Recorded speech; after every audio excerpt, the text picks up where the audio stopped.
production.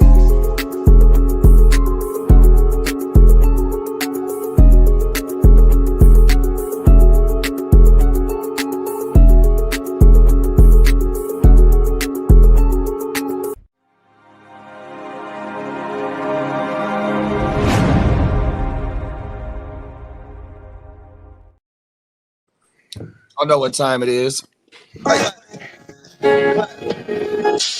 Juice in the blunt for breakfast while I beat the paper. Finish the paper. One more time, man. One more time. Juice in the blunt for breakfast while I beat the paper. Finna hit the block. About to see some paper. Come on Let's now. go. Early morning motivation music, man. 100%. Top of the top, everybody. Top of the morning, Peacock. Top of the morning, Emil. Let's get it. What Right, up, man? the peacock fella, the flyest bird on earth, man. 100%. What's going on, my G's? How your morning starting out? It's going pretty good. It's a little stormy here in Texas. I'm up and at it early, bro. You know what's crazy is saw this Gucci Man interview dummy early this morning because I was just up. I just seen it in my thread. And then I probably about 5 minutes into the shit, man, I want to listen to some Gucci right now. Come on now. You know what I mean? I start going down the timeline in reverse though. Cause I be forgetting, because I always follow Gucci shit, and like you know how it is nowadays. Somebody will drop a project, you might skim through it, find a couple joints you like, throw them on a playlist. You know what I mean? Come on now. And that's kind of the end of it, right? But I was just like, so I was just going down my Gucci playlist. You feel me? Gucci got joints. 10-17. Real goo-wop type shit, man. 100%. He was on this interview though. He was like, because I guess his new album's called Episodes, but they're like, so what does that mean? He's like, because I used to have episode. He's like, I had episode. I wouldn't even know how I got there. Oh, my mommy a You know what I mean? on somebody. Blacking out. Because remember Goo Wop? Remember even when he went to jail, the last time when he came out and he got sober? Because he said he was, he don't remember none of this, but he's out of his mind. And it's there, I guess there's footage of this, but it's been most of it's been scrubbed. But like he on a standoff with the police and he telling them, you put your gun down. What? Get the sergeant. He didn't trust nobody. He's so paranoid. He was having a manic episode because he got diagnosed bipolar after that. Oh, remember, wow. he was going in and he was on Twitter. He was like, yeah, fuck T.I. Yeah. I do a song with him, but he's still a sucker. And you know what I mean? He was going on everybody, fuck Jeezy. Woo, woo. You know what I mean? He was going like, hey, he had the original sugar-free hater hour that time. Yeah, it went on for about a week. Then it culminated with him getting arrested. Oh, my mama. You know what I mean? He finally went overboard because he was walking around down the street with his gun. And then he just jump in the car and he's slapping, and then the police roll up on him, and then he's on a standoff with them, like, drop the gun, put the gun down, you put your gun down. That's crazy. And the cops know him, Gucci, put the gun down. Give me the sergeant. Y'all put your gun down. He's a celebrity. Roger. And then, what's crazy too is in East Atlanta too. In East Atlanta, where he's just like, fuck it. Like, what are you still doing there? Like they're saying in his interview now, they're like, oh, you miss the city? He's like, oh yeah, I miss the city all the time. So, but I can't go there. I have episodes. Hey, my favorite album. Like, I love the evolution of Gucci. I ain't heard none of the recent shit, but the recent shit from after he got out, you know what I mean? That first album, that motherfucker harder than a motherfucker. Yeah, hell yeah. Everything. I like that motherfucker. I think he had the Black Rockstar on there, or the Black Beatles. Let me pull it up. Remember that video, or was that just he? Because he had a #1 that year. This was like 2016. You're right. Remember the one where they're all froze like mannequins in the video? On this album, that girl, she a real cloud prison. With the little Ray Shremmerd boys. Oh yeah, I don't know. Which is eardrummers backwards. Yeah, right. Oh my. And they put Mississippi on the map, huh? It's only really them and like what, David Blaine. What's his name? David Banner. Yeah, David Blaine. That's the magician. So that Gucci album I'm talking about got the feature from Kanye on there. Oh, well, see, okay, I'm sleeping on that one. Yeah, that month I'm gonna put the album up right now. Oh, he got Ye on there. Okay, that hard. The one with Kanye go hard, bro. Hey, Gucci's one of the guys. He's like, I always say he's like the Master P of this era. You know what I mean? Because you could say, oh well, baby. You know what? Speaking of Master P, big bro, you know what we gonna do? We're gonna do a watch party for the verses. Oh, word, let's do that. That's what we'll do. We'll do a watch party for the verses on here. 100%. Yeah, I just gotta pull up on you. What day is it? The 25th next week. Okay. What day of the week is that? I want to say Saturday. Okay, word. Hey, the name of the Tennessee's. Hey, the name of the Tennessee's. Hold on, buddy. Go ahead. The album is called Everybody Looking. That's the first album from when he got out. Everybody Looking. Okay. Everybody Looking. That shit go crazy. What you was finna say, Lee? Yo, Miami Dolphins. Anthony Weaver is the favorite to be the Tennessee's coach. Let's get it. Okay. Is that what that's what's coming out of Dolphins land right now? Is Anthony Weaver. He better not be the defensive coordinator for the Dolphins because that guy sucks. Come on now. He's that's the biggest name right now. Hey, we got PB and J in the building. What's up, big bro? What up, PB and J? What's up, PB and J? Marco from the motherfucking future. What's up, big bro? What's up, Marco? We said good evening, my G's. Good to bed. And then PB and W, he hot Atlanta, you know what I mean? He said, I like Gucci over Jeezy. I can't agree with that statement. Here's the thing. I'm with you, PB and Dub. Gucci's my hero, bro. I'm not. Oh, my mom. Hey, look. Okay. Look, you had yellow rims, yellow cards, yellow broads, yellow bones, right? Then, you had the yellow shit, right? Then what did Jeezy do? All white, everything, right? See? Who's setting the trends? You know what I mean? Who's leading the way? Goodness. I will say Jeezy's from a different ilk as far as like on this gangster shit. Gucci and them, they bloods. And Jeezy, he from the Crip set, you know what I mean? But he ran with the BMFers and all that, you know what I mean? So that's you know what I mean? He got a different kind of lineage, you know what I'm saying? And he was getting it too, though. I'm not gonna say one's realer than the next. Before the deal, he was getting it more. He was getting it more so than Gucci. So much at the point he could drop a bag on his head. Hey, look, he wasted his money. And Thug Motivation 101, the motherfucking Trap or Die. Yeah, Thug Motivation. The Hustler's Motivation. Yeah, that's right. Yeah, that's the first one. And then I'm saying that wrong. Hustler's Motivation. That was messy shit. Then give me the what's the name of his group? Damn. He was in that group. Yeah. Not the Boys in the Hood. No, not them. His group. Oh, his group. With Goldmouth and it was one of the rappers. His name was Goldmouth, I think. One of the other. It was Slick Puller. It was Slick Puller.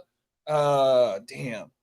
But whatever that album is with they group, that motherfucker hard. Then Jeezy's second album was hard, but the first album is a classic. He came out the gate with a classic. Can't nobody deny that. 100%. That motherfucker had the streets on fucking fire, dog. 100%. You know Patty cake, microwave. Name of that. I got that album. But see, here's the thing, though. Gucci, he was just, you know what it is for me with Gucci, bro? It's like this gonna sound really far-fetched, but hear me out. He rap dumb, like how Dre be on that dumb shit. Dre's he's dumb. He's not a lyric. They're not lyrical like that. They're not. But they get dumb with it. No, 100%, bro. Like Gucci he'd be like, good kush and smoking and I'm in the kitchen cooking and your boy hella ugly, but my car good looking. I'm like, yeah, shit, bars. Damn, I can't even think. And your boy hella ugly, and it always rap like he's coked. Like his early Gucci, it sounds like he coked out. Like his nose is just stuffy. State versus Roger Davis. I remember that one. Is that the one that got Cameron and Lil Wayne song on there? Mm-hmm. That's my shit. I almost got the ice cream tat. Gucci the Godfather. Start 2. James Hudson, Huff, Barisi from New Orleans, Cameron Jordan, Kobe Turner, or Kawiti Pay. Run that back for me one time. IDP Start 2 from Marco. James Houston, Huff from the Niners, Barisi from New Orleans, Cameron Jordan, Kobe Turner, or Kawiti Pay. Low-key, Atlanta's offensive line's a little in shambles right now, so I kind of like Huff and Kwity Paye. I mean, is he still over there with the Colts, right? Yeah. Yeah, and their pass was been all right. I mean, that's another offensive line I don't mind picking on with Justin Herbert, but he's been getting off on his legs too, so it's not like he's just standing in there. But I think I'm kind of leaning towards them too. Houston, I don't have any Houston, but I think he's been making some noise too. Yeah, he has on the other side of fucking Aiden on my mother. Mm-hmm. So I'm probably just gonna go with Houston and overpay. So it'll be Houston and Huff for me. There it is there. And then Marcos nailed it. Matter of fact, yeah, and I want to pick on that offensive line too. There you go. On with Buccaneers, the Buccaneers line. Lee, say this comment. You might be able to say it better than me. Okay, you Marco from the future, you almost nailed it, Bogey, but you still got to pronounce the A in Guten Abend. Guten Abend. There it is there. Guten Abend. Oh, that's right. The A. Okay, Guten Abend. The A is almost silent, right? Guten Morgen. And that was today's lesson in how to German ingenuity. Good look. Bro, they got anti-gravity beamers, bro. I'm trying to tell you. I'm better if I take my time. That's what them flying saucers did, B. Come on now. That's the anti-gravity beamers, bro. Oh my mama. Let's play a message from our sponsor, neonpeacockmerch.com. We're gonna kick this bitch off, y'all.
Yes, sir. NeonPeacockMerch.com. Let them know about the sale, Lee. We got the sale ends the 20th. It's Monday. So site-wide 35%. T-shirts $13.95. Get your classics, get your regulars, get what you want. Head on over to neonpeacockmerch.com. Let's go. Let's go, baby. Go. PB and Dub said, good luck in the ATL matchup this week, man. And it's a primetime game. So make sure you pull up, big bro. Come fuck with us, man, like you always do. Man, you know what, man? Hey, look. You know what's crazy is like since that the NFC title game, when we beat them, bro, and if you think about it, we went on to lose the Super Bowl to the Ravens. We had the super hardball. Remember that? Think about this, bro. Matt Ryan had Tony Gonzalez, of all people, wide open. He just didn't see him, bro. We got super lucky on that one. I always bring it. Yeah, and you know who was at that game? Clock was at that game. Is that right? Yeah, he says the same thing because he was in the service at the time. So he went to the game. You know what I mean? Because he wasn't stationed too far. He's like, fuck that, I'm going to watch the Niners in the NFC Championship. Oh, my Bubba. Yeah, but you know, he was like, bro, he's like, right? Tony Gonzalez was wide open, bro. At the left corner of the end zone. And I think he went to Rowdy White. You know what I mean? He just threw a duck at Rowdy. Oh, and it wasn't until he saw the replay, he was like, damn. And then you just see Tony Gonzalez like, what, bro? What the fuck? Come on now. Marco said that Guten Abend was perfect, Bo. Oh, there you go. Guten Abend. We're going to be bilingual here, man, pretty soon, man. Fucking around. Man, hey, listen, we're going to Germany with these things, bro. Oh, now. Oh, my God. Yeah, we got a few more weeks to brush up our German. Let's get it. Our first story, man, we're going to go back. We've been talking about this shit this whole year. And we finna go back to the beautiful state of Texas and the beautiful city of Houston, where it's been a lot of people, coming up, passed away due to some type of stuff, or somebody did somebody. So, yeah, man, another person has been found in the Houston Bayou, man. 100%. Let's get into it.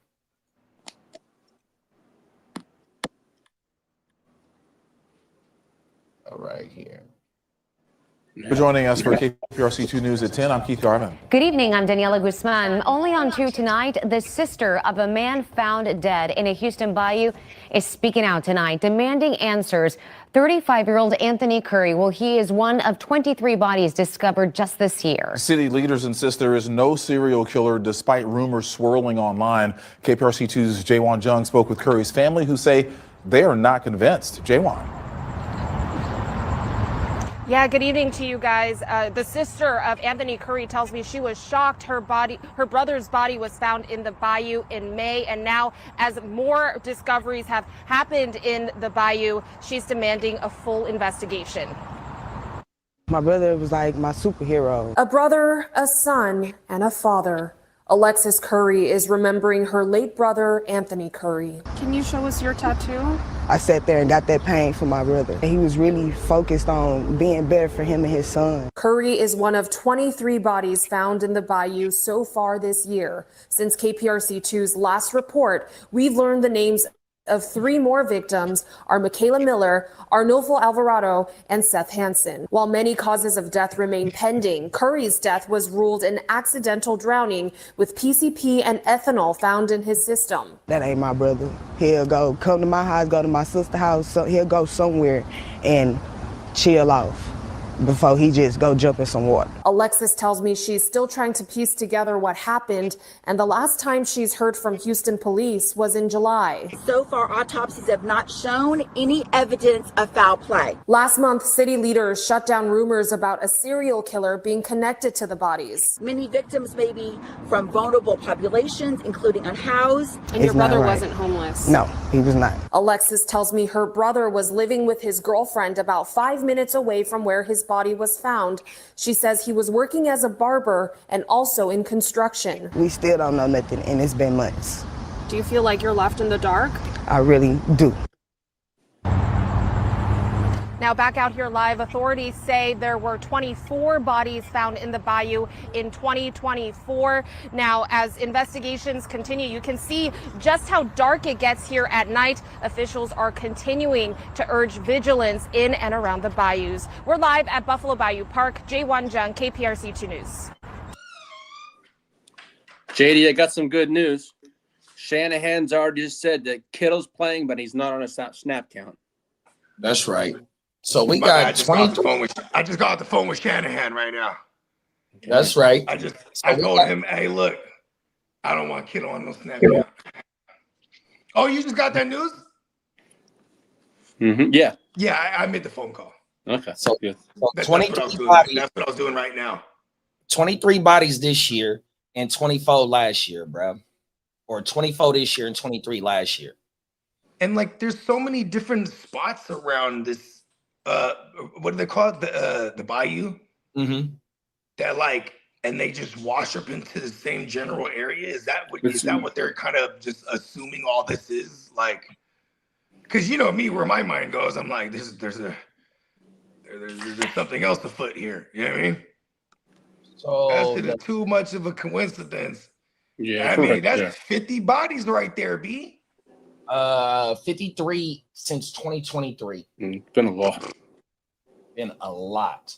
And like how the spokeswoman, I forgot exactly what her position was, and she said that everybody, it has multiple variations of how people have passed away, 100%. But out of the 53, if there's multiple homicides, then come on now, man. If there is 10% of them that that are homicides or suspected homicides, I would narrow down the general areas where they were found, or suspected to be, where they came from, right? Because how many miles does this spread? Like, does this cover? I got some for us. Okay. So we played this one last time we covered this about a month ago, because a month ago we had found. We've been tracking this bitch for like a year. Oh my mama. So when we did the last time we covered this shit, I found a story that maps out all the bodies. So I'm gonna pull that bitch up again and we can watch that shit again. And this is from a month ago. And so it's gonna map out where up until that point where all of them were found at. Let's get into that one right now.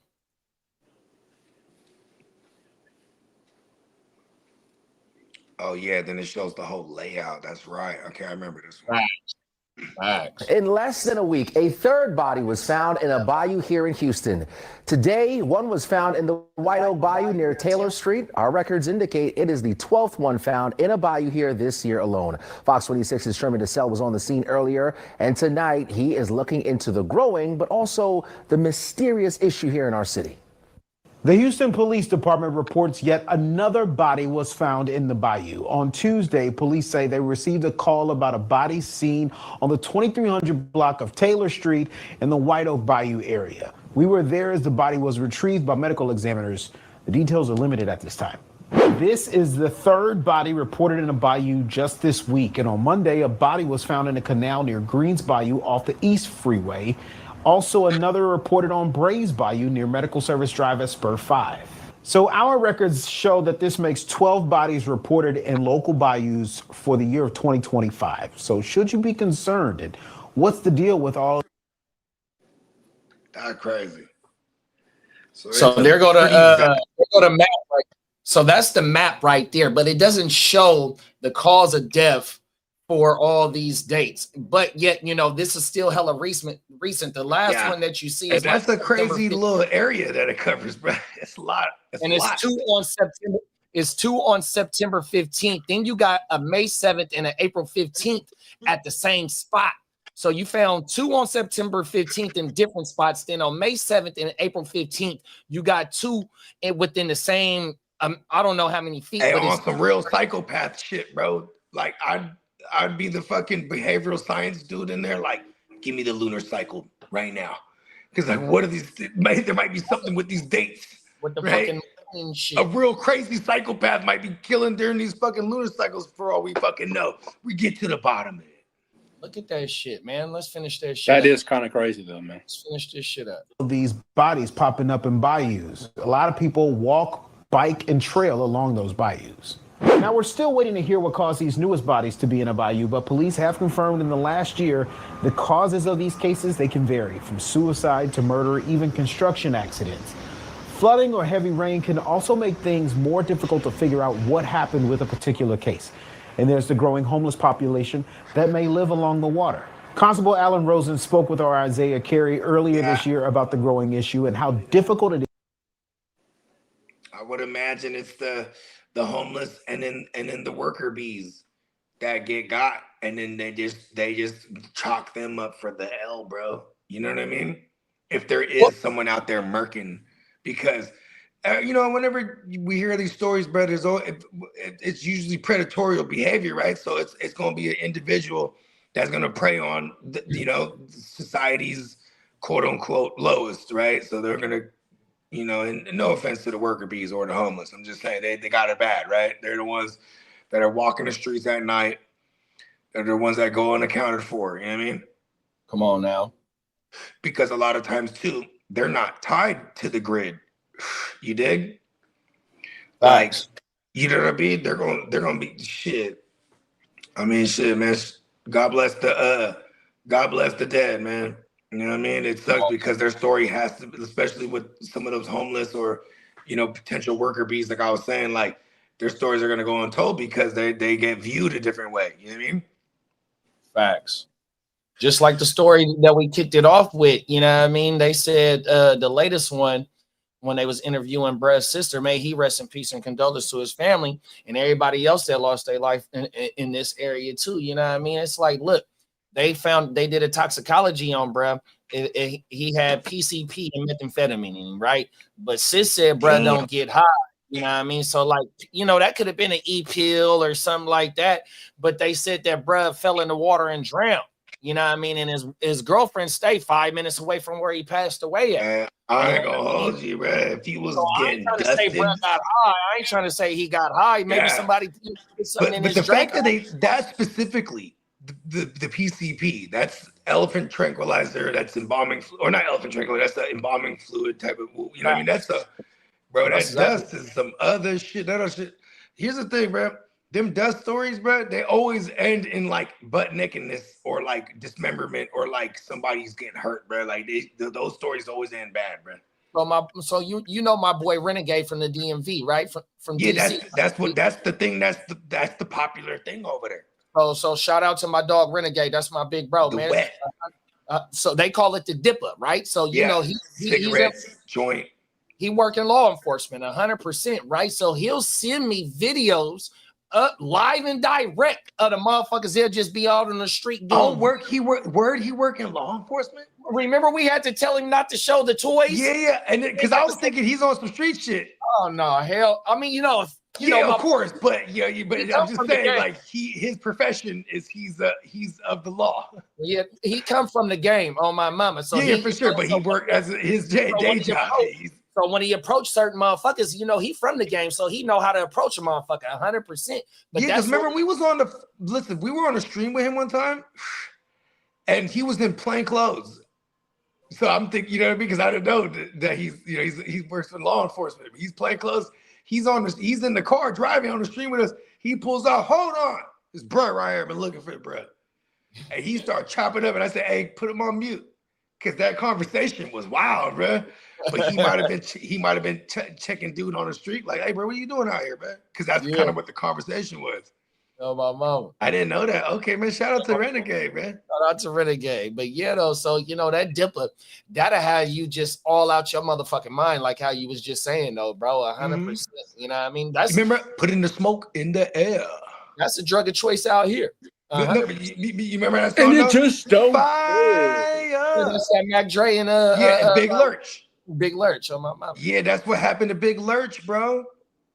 He was off that water, bro, and then all of a sudden he's in the streets, butt naked, covered in blood, bro, and he had murked his lady, bro. That shit is crazy, dog. Yeah, man. That shit, don't fuck with that water. 100%, boy. I didn't know you like to get wet, Smokey, or what they say to him. Bruh, can you dance under the water? Can you dance under the water and not get wet? Get wet.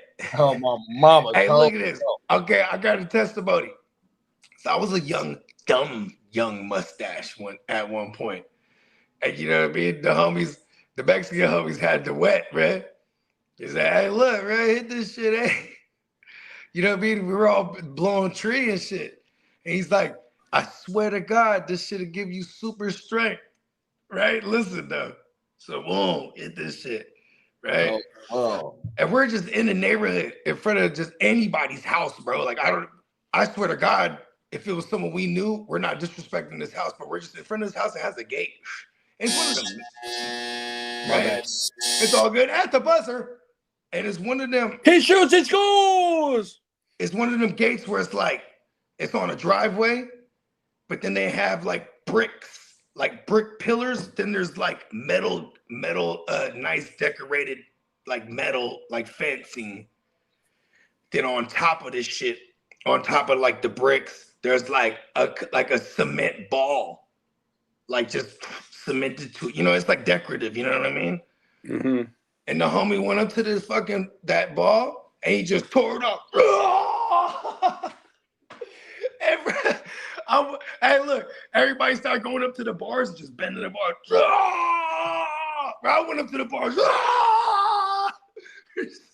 Oh, shit. Listen, and it got worse. Because then it was like, we're a group. It's like, oh, let's turn this car over. Bro, we're causing the havoc, bro. Off the wall. Then the police came and everybody runs. You know what I mean? I got away. Off the water, bro. Yeah. Oh, my mama. And then we had reconvened at my crib, and I remember like just trying to throw on any kind of instrumental. I'm talking about we're like 15 or 16, bro, off the water, bro. I throw on some instrumental. We're trying to rap, and I was like, man, this shit sucks. Get your super strength though. I'm just saying, how many of the videos you've seen where like it'd be one dude, he's dusted, and then there's like 8 cops on him whooping his ass, but he's going to war with them. Bro, I'm a big fan of cops. I still watch Cops to this day. 100%. Yeah, because they're all on the water, huh? Bro, hey, them especially in Washington. Them motherfuckers will get hey, they'll get tased and take that shit. Yeah. Take that. Oh, world. Super strength. Oh, my mama. Even the meth will do that shit to the motherfuckers. Hey, listen, the meth give them motherfuckers super speed climbing skills. They'll just grab a jar of money off a fucking tip, grab a tip jar. Oh. If they don't got super strength climbing powers, and if they ain't got super strength climbing powers, them motherfuckers got super strength mechanical engineering skills. You ain't lying though. Shit down. Hey, I'm fixing hella shit, bro. Hey, that's the definition of tweaker shit. You have like a remote. It's a regular a Comcast remote, but this shit start the car. Come on. He's like, how'd you do that? Don't even trip, man. This motherfucker, damn, the tweakers will figure it out. Not the Comcast on my mama. The tweakers will figure it out. They'll reverse engineer some shit real quick. Them is facts, bro. And then when they go to sleep after 50 hours later, it's just a whole bunch of parts, bike pieces, all types of shit just scattered everywhere. Bro. Oh, my mama. Cold world, bro. Oh, yes, the underworld is ugly. Cold world, bro. The underbelly. Oh, my soft white underbelly. Rest in soft peace. White underbelly. Oh, my mama. Rest in peace of Brad. You remember Brad's name? He died? Yeah. No fucking way. Are you serious? John? Hold on. I saw him on Rogan like what, a couple years ago? Soft white. Oh shit. He covered the wrong story. Nah, I think he passed away from like natural causes. Oh, wait. I take that back. Nah. Hey, you know what's fucked up? I was talking to Slim the other day and I forget how we was talking about Gucci Mane. And then they started talking about what's that? OJ the Juice Man. And I was like, man, rest in peace to the Jew man. He's like, he's not dead, bro. I said, nah, for real. I was like, and then he looked at me, he's nah, he alive. I'm like, oh shit, my bad. I'm like, I didn't mean to just. I guess that's what you're famous though, right? When you're famous and you in the streets, but you're gonna have rumors that you died and shit. Hey, speaking of Gucci though, bro, that's who I used to slap was OJ, bro. Oh, my mama, he used to talk shit. Whole thing, half thing, quarter thing. Hey, come on now. Hey, yeah, I used to fuck with the Jews, man, and the goddamn Shawty Low and shit, 2 Chainz during those years when 2 Chainz started bubbling. 2 Chainz like riding around and getting it, round around and getting it.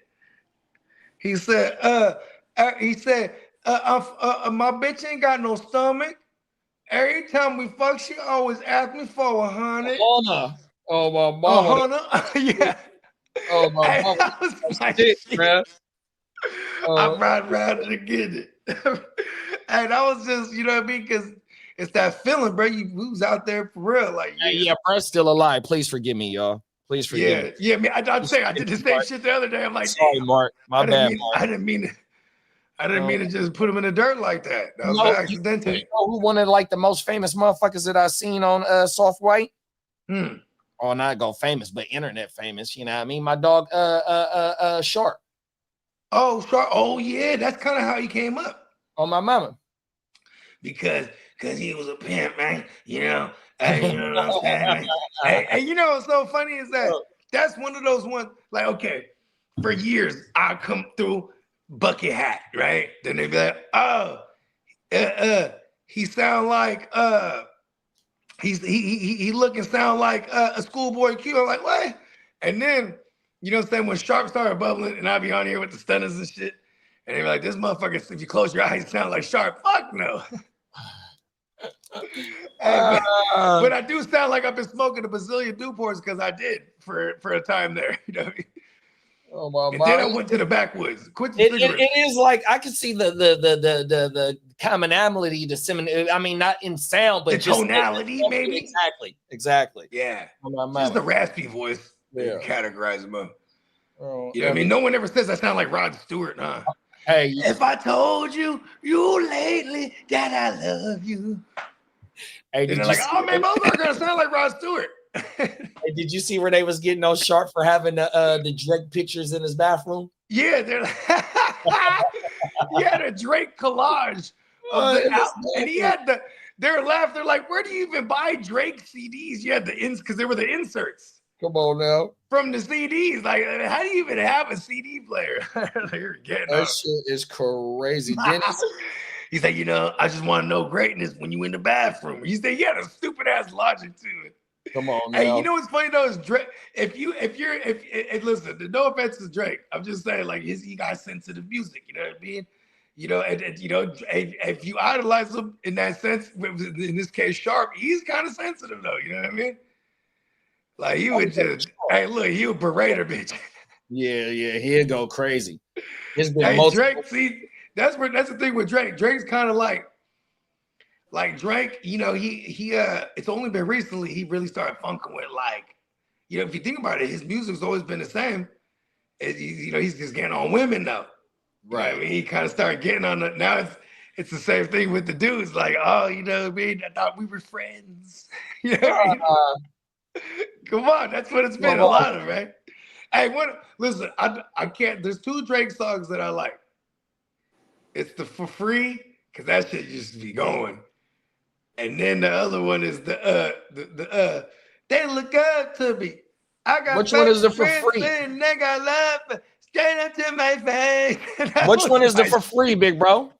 The Free, you know that it's just me. Yeah. Okay. Yeah. And it's like a young broad that made that beat. CC. Oh, the because little I'm white off bro. of CC. Yeah, it's a chick. The little white bro. Yeah. Oh, my mama. She got a few bangers on that. You know, those lyrics are really fun. What's the name? So that's one of my favorite albums from Brep. Is the he calls it a playlist, but I forgot it's not an album. It's and for all my dogs. A lot of Drake fans say like for all my dogs or something like that. Is that the one? No, not that one. This is like 26. It got the thug feature after the tour bus got shot up. I'm like, oh my goodness, how the fuck did this happen? But yeah, that motherfucker album he done got Wayne tatted on him.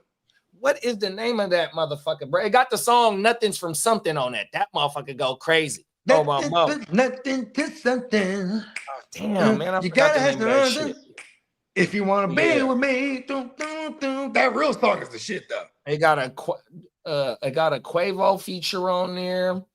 Who else is on that? I know which one you're talking about. The one with Thugs with You know what? This is the CD where rest in peace at Triple X called him out for using his motherfucking cadence on my mama on one of the songs. That's that album I'm talking about. His flows exactly like Brad too. He completely like him, 100%. Yeah, I remember that joint. But yeah, that's that one with the CC. It's funny. I just thought about the lyrics when I super paused. He says, "Is this D so good?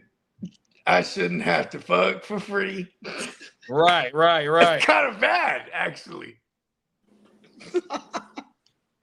Cold world. It should be the opposite. I know what he means. He's kind of on his little P-ish right there. Right. It's real positive too. Yeah. Come on now.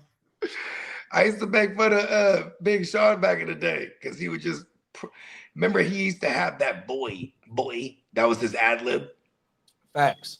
But like he would improperly place this ad lib. He'd be like, "Because I can't get enough, boy." He'd be like, you know what I mean? Like little things like, whoa. Come on now. And I'm getting from the back, boy. Whoa. It's like, I understand. Bogey, come on now. Place it properly, man. Damn. Hey. I'm like, whoa. He's a cold dude. Big Sean. Hey, Peacock said Ibuka's back at practice, still a long shot to play this week. Still considered a long shot to play this week. Oh, shit. Okay, let's go. Ibuka trying to get that offensive rookie of the year thing, bro. Oh, yeah, he and Mike is there Evans any offense? Unless Drake, unless what's his name? Not Drake. Dart. Unless Dart like somehow gets him into a wild card, but he's a shooter. Right. They not too far out of it, big bro.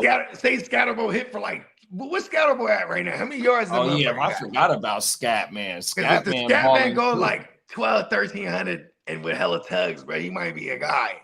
Scatman. He already got like 4 or 5 on a year. Yeah, Scatman is RB10 right now, 338 on the ground and 155 in receive. Oh shit.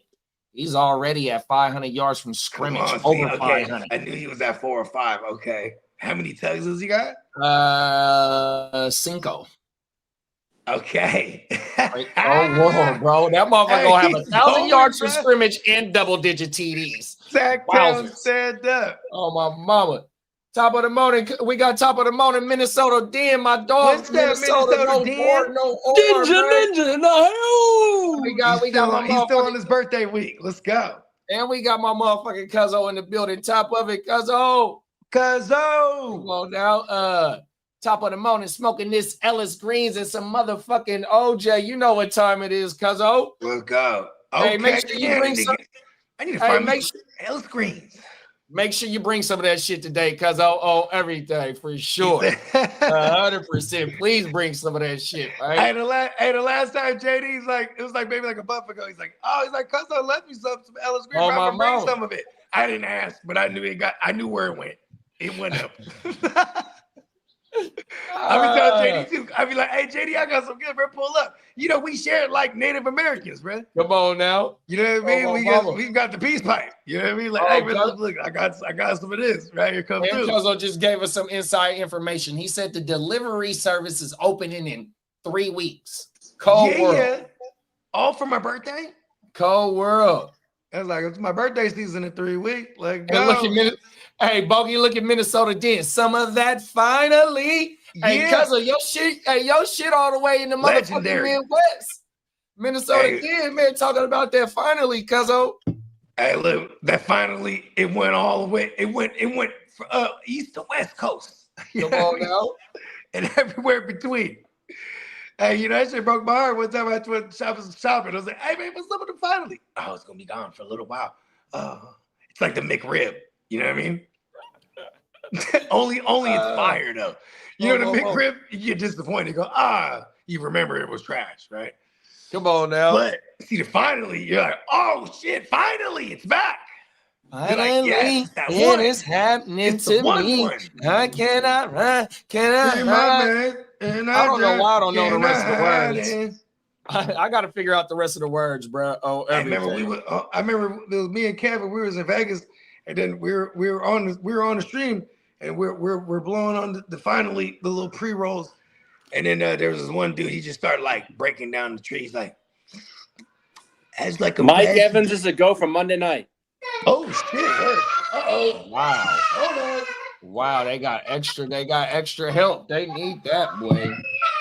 They gonna need that for Detroit. Oh my mama, I'm glad you said that, bro. Yeah, he just got they made a mistake. It says sorry, I typed the wrong name. Mike Evans is fine for Monday night. Chris Godwin is ruled out. So Godwin's out. Sterling Shepard. I'm not Sterling Shepard, Mike Evans, the two Johnsons, Otten. Damn, the pecking order gonna be crazy on Monday night. You said that's a Monday night game? It's a Monday night game, correct? Monday. It's a doubleheader this week too, big bro. It is. Sheesh. Shout out to the hustler and Double E also practiced today. Finally. Double E practiced today. Unlimited though. Yeah, that's what Peacock was saying in the chat. Oh my mama, that Jerome Baker, the one and only smoking finally. Come on now. Oh, everything. Yeah, pull up with some of that EG, big bro. Oh, everything, man. You know what? Big bro had to go tend to some shit. What's top of it, Tino? What's going on with you, big bro? Tino. Damn, I want to get into this next one, but I want bro to see it. This is your story right here too, Lee. Oh my mama. Fuck it, man. There's any college football fans in this bitch? My Hurricanes lost last night, man. That shit was crazy. Fucking I can't even think of the boy name. That motherfucker threw 4 picks. The motherfuckers didn't have no points off the turnovers, and we only lost by 3. At home, first home game loss in 10 straight. You know what I mean? Yeah, so it was a bad loss for sure. Was it a conference game? Yeah, conference game. Sure in the hell was. Louisville in our conference. Damn, I just forgot what I was finna say. They is a 4-1 team. They jumped out on us 14-0 right off the rip on everything, bro. Shit was crazy. fucking the cornerback, what's my boy's name? Frederique. I can't pronounce it, but yeah, he was getting cooked by number 0 from Louisville. Nice receiver too. He might be somebody in the league next year, on my mama. But at the end of the game, where we had to get the ball, because when Brett threw his third pick, we got that bitch back. No, I think they scored their field goal, and then we came back and got a TD to be down by 3. But on them the last couple of defensive drives, bro was locking him up. So we have, like I said, they didn't have no points off turnovers. Fucking Carson Beck threw 3 of them through the first 4 quarters, right? At the beginning or until the beginning of the fourth quarter, right? 3 picks. Third one, completely like on a 15-yard in route, completely sailed, bro. Like he was off all fucking night, dog. Malachi Tony, true freshman, he had to reclassify to come to school this year. I didn't know that about bro. He going crazy. He went like 7 for $1.40 until the fucking end of the fucking, until Brett threw the fucking pick. But yeah, man, it's like, look, they had everything going for him, but Beck was fucking off, dog. So it's just an ugly game, damn near maybe like a trap game. Even Louisville, they come into the game 4-1. They wasn't even ranked, so they taking this shit like, yeah, this is the number 2 team. They undefeated right now. Oh yeah, we've been giving these boys problems 100%. So shout out to Louisville. Today, Saturday, hopefully Oregon or fucking it's Oregon and fucking damn, why I can't think of the other top team. Oh, Ohio State. Hopefully one of them motherfuckers go down. But Oregon, they knocking shit down for sure, 100%. They getting coaches fired and all types of shit. You know what I mean? 100%. If anyone's got Debo Samuel, make a pivot now. Why he out? He re-aggravated his heel. Oh no! Oh, they gonna shoot. They gonna give him a cortisone shot in that bitch. She'll be all right. What did they say? It's a division game. They need that boy out there. It says he re-aggravated his heel doing a slight jog. You know, they ain't got nobody right now. Tino said that you will be back. I'm waiting on my USC game, but that Georgia versus Ole Miss, yeah, they had fucking Lane Kiffin on there talking this morning, 100%, because I think they in Georgia, but they was showing because who y'all got? Illinois? I forgot who y'all got, but they was showing one of y'all wide receivers when I was watching that shit, and they say he one of the best in the country too. One of y'all wide receivers. When he get the ball in his hands, he's fucking nasty. My mama. And then Peacock said the H-Town huddle sometime between 4 and 6 Central later today. Sounds get good. Let's go. 7-1-3. Let's go, man. Let's go. Saturday shit. USC versus Notre Dame. There we go, right there. The fucking one of the running backs that I like coming out. Does Love get to come out this year, Tino? Because I remember bro from last year as well, making the running back Love for Notre Dame. He was making some noise last year. I don't know what he's doing too much this year. But he one of them motherfuckers I like from when I was watching last year on my mama. I'm nervous, so they must got a good squad coming in. All right, let's get into this second topic, Bog. I didn't want you to. I appreciate it. Now the kids there was fighting over something. I had to go in there and lay the law down. Come on now. I said, listen, this is your area. This is your area. When you come in around here, then it's war. You know who owns the whole thing? Me. Let's go. Come on now. Territorial. It'd be territorial with the city. Oh, my mother. You know what I mean? It's always a case of like playing with somebody's shit that ain't there. That's it. Oh, my mama, 100%. You know what I mean? Like this, he's playing with my toy. Hold on. You already know if she was playing with your toy, you ain't having that, bruh. Coach Freeman. Yeah, Coach Freeman, a young bull, too. Oh, my mama. All right. Let's get into this next one, right? So this one is from Ear to the Street, y'all. This is a damn good story. What's been going on in a beautiful state of Pennsylvania and the beautiful city of Philadelphia.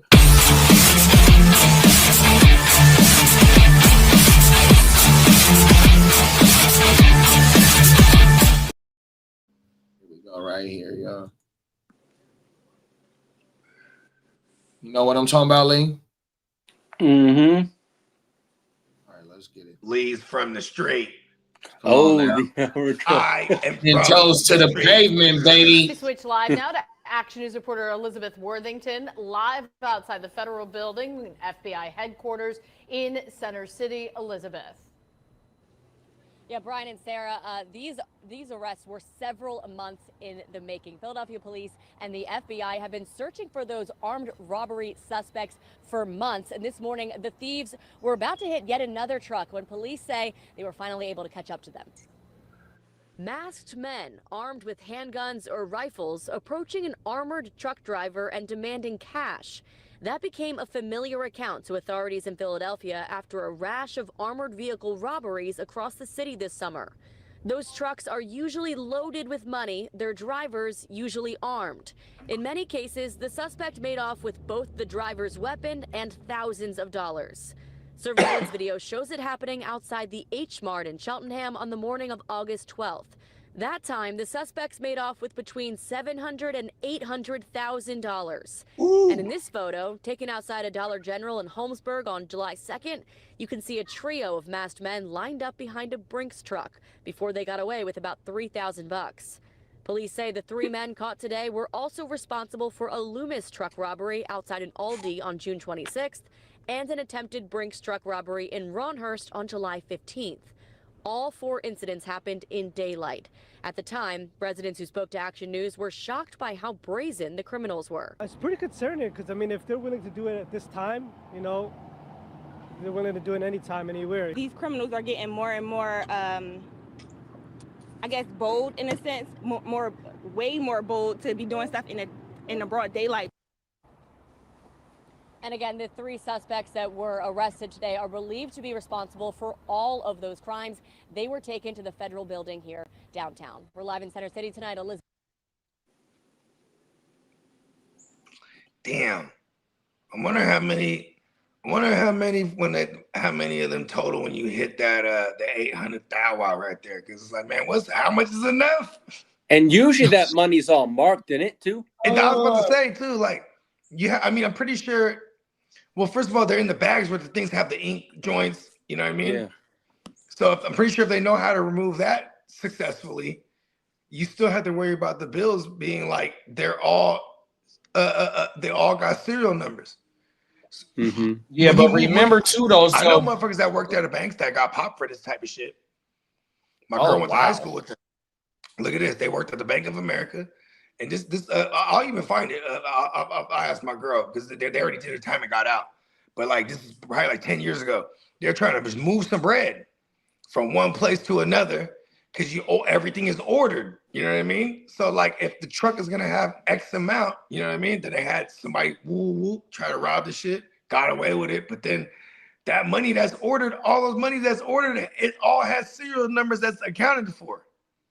Right. You know what I mean? Yeah, because like if you go in there, say like if I'm going in there and I need $25K to go buy some cash, right?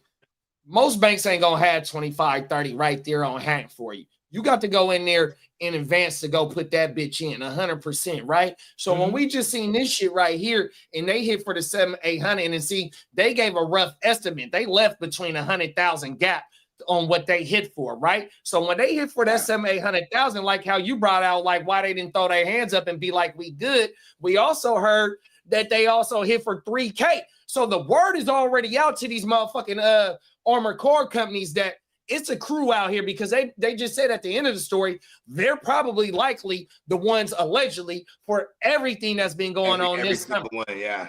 100%. So like you said, they hit for that 800K. Now they only got 3,000 in these cars because they know that you motherfuckers is out here. Exactly. Or they're trying to bait them too. Facts. Here's another thing too, right? Think about this. Okay, so let's say you hit for the 800, right? And then they're like, okay, you can narrow down who's connected to that truck, that route. There's somebody that's in the know easily that's giving information, so they're gonna be able to. They're gonna, you know what I mean? Like the moment these motherfuckers they're just smart. I'll give you some game. I'll give you some game. In Sacramento, bro, since I used to work, you know what I mean, where I used to work at, and I got access through the whole motherfucking city. Bro, one of them motherfucking companies is in plain daylight, in sight, where you can just see where they come and leave every motherfucking day. 100%. Wow. Okay, so they're actually probably just one day chilling, like, man, we should rob that shit. It could be. It could be. You can follow You know that what I mean? motherfucking Look at ass. routes. And they just start following around, tracking them. But like how you said too, though, like, did they get lucky when they hit for the 700K, or was somebody in the inside like, look, bro, hey, look, this truck don't have this amount in it? This the whole enchilada. Come on. Huh? Right? The El Gustavo. Oh, my mama. The El We want the Gustavo Gusto. right here. Listen, I'm trying to tell you, you gotta hit this one right now. Oh, You my know what mama. I mean? Get your guys together. Hey, look, I'm gonna need half though. You know what I mean?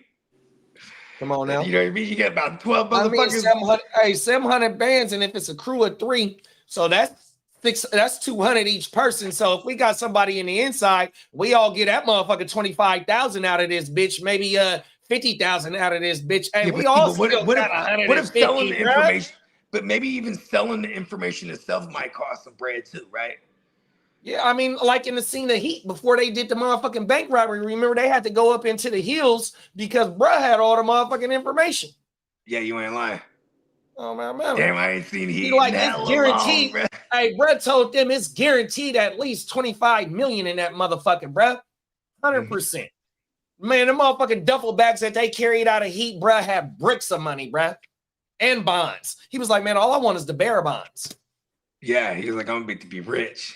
Oh, my mama, because remember after they, no, wait. No, the bearer bonds was before that, because when they was at the drive-in movie and they was sniping, bruh, from the what's my boy named Val Kilmer was sniping from Hella 4 when they tried to sell the bearer bonds back. That was 2 different instances, my bad. Oh, my mama. But yeah, though. They tried to dead his ass right there. I ain't seen that shit in hell. Yeah, I know Heat by heart, bro. 100%. I had a That's my DVD. shit. Do you?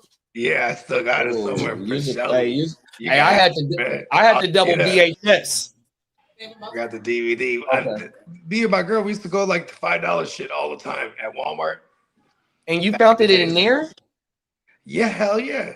You go into back in the days of Walmart shit when the Blu-rays and all that shit started popping up. This is like 2004 or 5, you know what I mean? You used to be able to go to like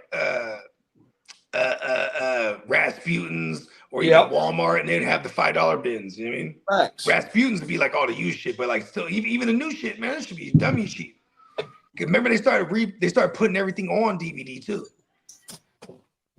Yeah, Started remastering it and clearing it up and shit like that. Yeah, I mean the Heat. I think Heat came out what 2000? Nah, like 95. 95? 95, 96. Yeah, okay. Because I could maybe 2000 is like the first time I ever seen that joint. Yeah, because when it came out, it was I seen it on a double VHS. It was the whole crew, that's right. Val Kilmer, he was on his little run right there. It was a double VHS. When I watched as long as a bitch. Oh, my mama. Facts. But yeah, man, this fucking the young bulls though, that was, and see, they would, even though they had they water guns, you know what I mean, they didn't bust their gun, bro. 100%. They didn't hurt nobody on thinking this shit, you know what I mean? So they was trying to get the dough and get up out of there. But like you said, bro, they got too motherfucking money hungry after they hit for that 700K. They think, hey, Chuck, we hit gonna have 700K. We gonna be up a few M's. And we gonna go to the motherfucking what they did too. They went and balled out. That's what they did. You think they started spending some of that shit? Fuck yeah, they went out and balled out. I was like, fuck it, let's hit another one. I mean, think about it, man. Come on, man. How you gonna see? Here's the first thing you play. If you hit a lick like that, man, you gotta lay low. You know what I mean? And don't even spend that money. And the whole thing is, times is so bad right now, right? At that point. Hey, times are so bad right now. I don't give a fuck what business it is or what person it is. Look, bro, motherfucker ain't trying to be donating no money. Whether it get donated or you getting took in, especially if it's somebody trying to come and take your shit. So, you know, that's really a no-no. And a motherfucker not going to play about no 700K, whether it's insured or not. Like you said, serial numbers on that bitch, the whole shit. Yeah, you can get fucked up just spending it at a goddamn grocery store. Like you gotta go to the LIQs. You gotta go to the LIQs and you gotta go to all the little mom and pops because you know, you go to the grocery store, they hit you with that fucking whoop, and then like, you know what I mean? They put it in there, it's gonna register as a thing. Then they gonna find the camera. Hey, you know what you gotta do, bro? You gotta turn that 700K into nothing but pesos. Find somebody that's in the cartel. Here, man, I got this 700,000 for you. Give me 100 million pay, whatever the transversion is. Get your ass down to Mexico and live like a king, bro. For real, don't even play like with a that dog. green money, man. Go play with some pesos or some yens or some rubies. I don't know, shit. I don't, you know, that's the thing too. Is like when when you have all the money, what are you gonna do with it, right? Like you can't really, you know, you have to like really stay low somehow and figure this. You gotta transfer that money into something, you know. See, this is where my mind goes right away. Oh, they're gonna buy hella bricks and shit. Something, you know what I mean? Do something that gets them into more shit. Bro, they what are you gonna do? You know what I they mean? almost hit for $1 million cash. 800,000. That, bro, that's a fucking even like brick okay, right even there. That's something as simple as this. You could go like, all right, yeah, I'm gonna go buy the Hellcat cash off this dude off fucking Craigslist or whatever the fuck, some fucking website, right? You beat up with the dude, you pay him the cash. The dude's like, hell yeah. Then you leave off with the car and the thing is under it's under whoever's name, whatever it is. But as soon as that person tries to spend that cash and they get flagged for it, then they go, oh, this guy bought the fucking car for me. It's And what's the title under? Oh, it's this person. And then that person goes, oh, well, it's not me. It's this guy. You know what I mean? Like, there's just no way around it. There's no way around it, man. Yeah, you can't play. When you taking 700,000, you feel me? Wherever that money coming from, bro, it's like them people, they not playing with that money, bro. 100%. They're going to come and find your motherfucking ass, bro. That's why they call it scam, not a job. Right? 100%, bro. Like the moment you have that bread, you got a scam now. Isn't that ironic? And then the cold thing is, like you said, bro, if your dumb ass go get that 700,000, how are you going to play with that? You're not going to be able to play with that in this beautiful country. 100%. It's a wrap.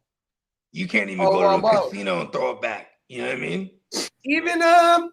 Even in fucking Heat, they told them niggas, man, don't go spend no motherfucking money. Bro started buying Cadillacs, rings for his motherfucking wife when they was at the dinner. Oh, yeah, and the police started getting on their ass. Bro had the fur coat. Like, look, bro, don't spend none of this motherfucking money. Then he had to murk them all, huh?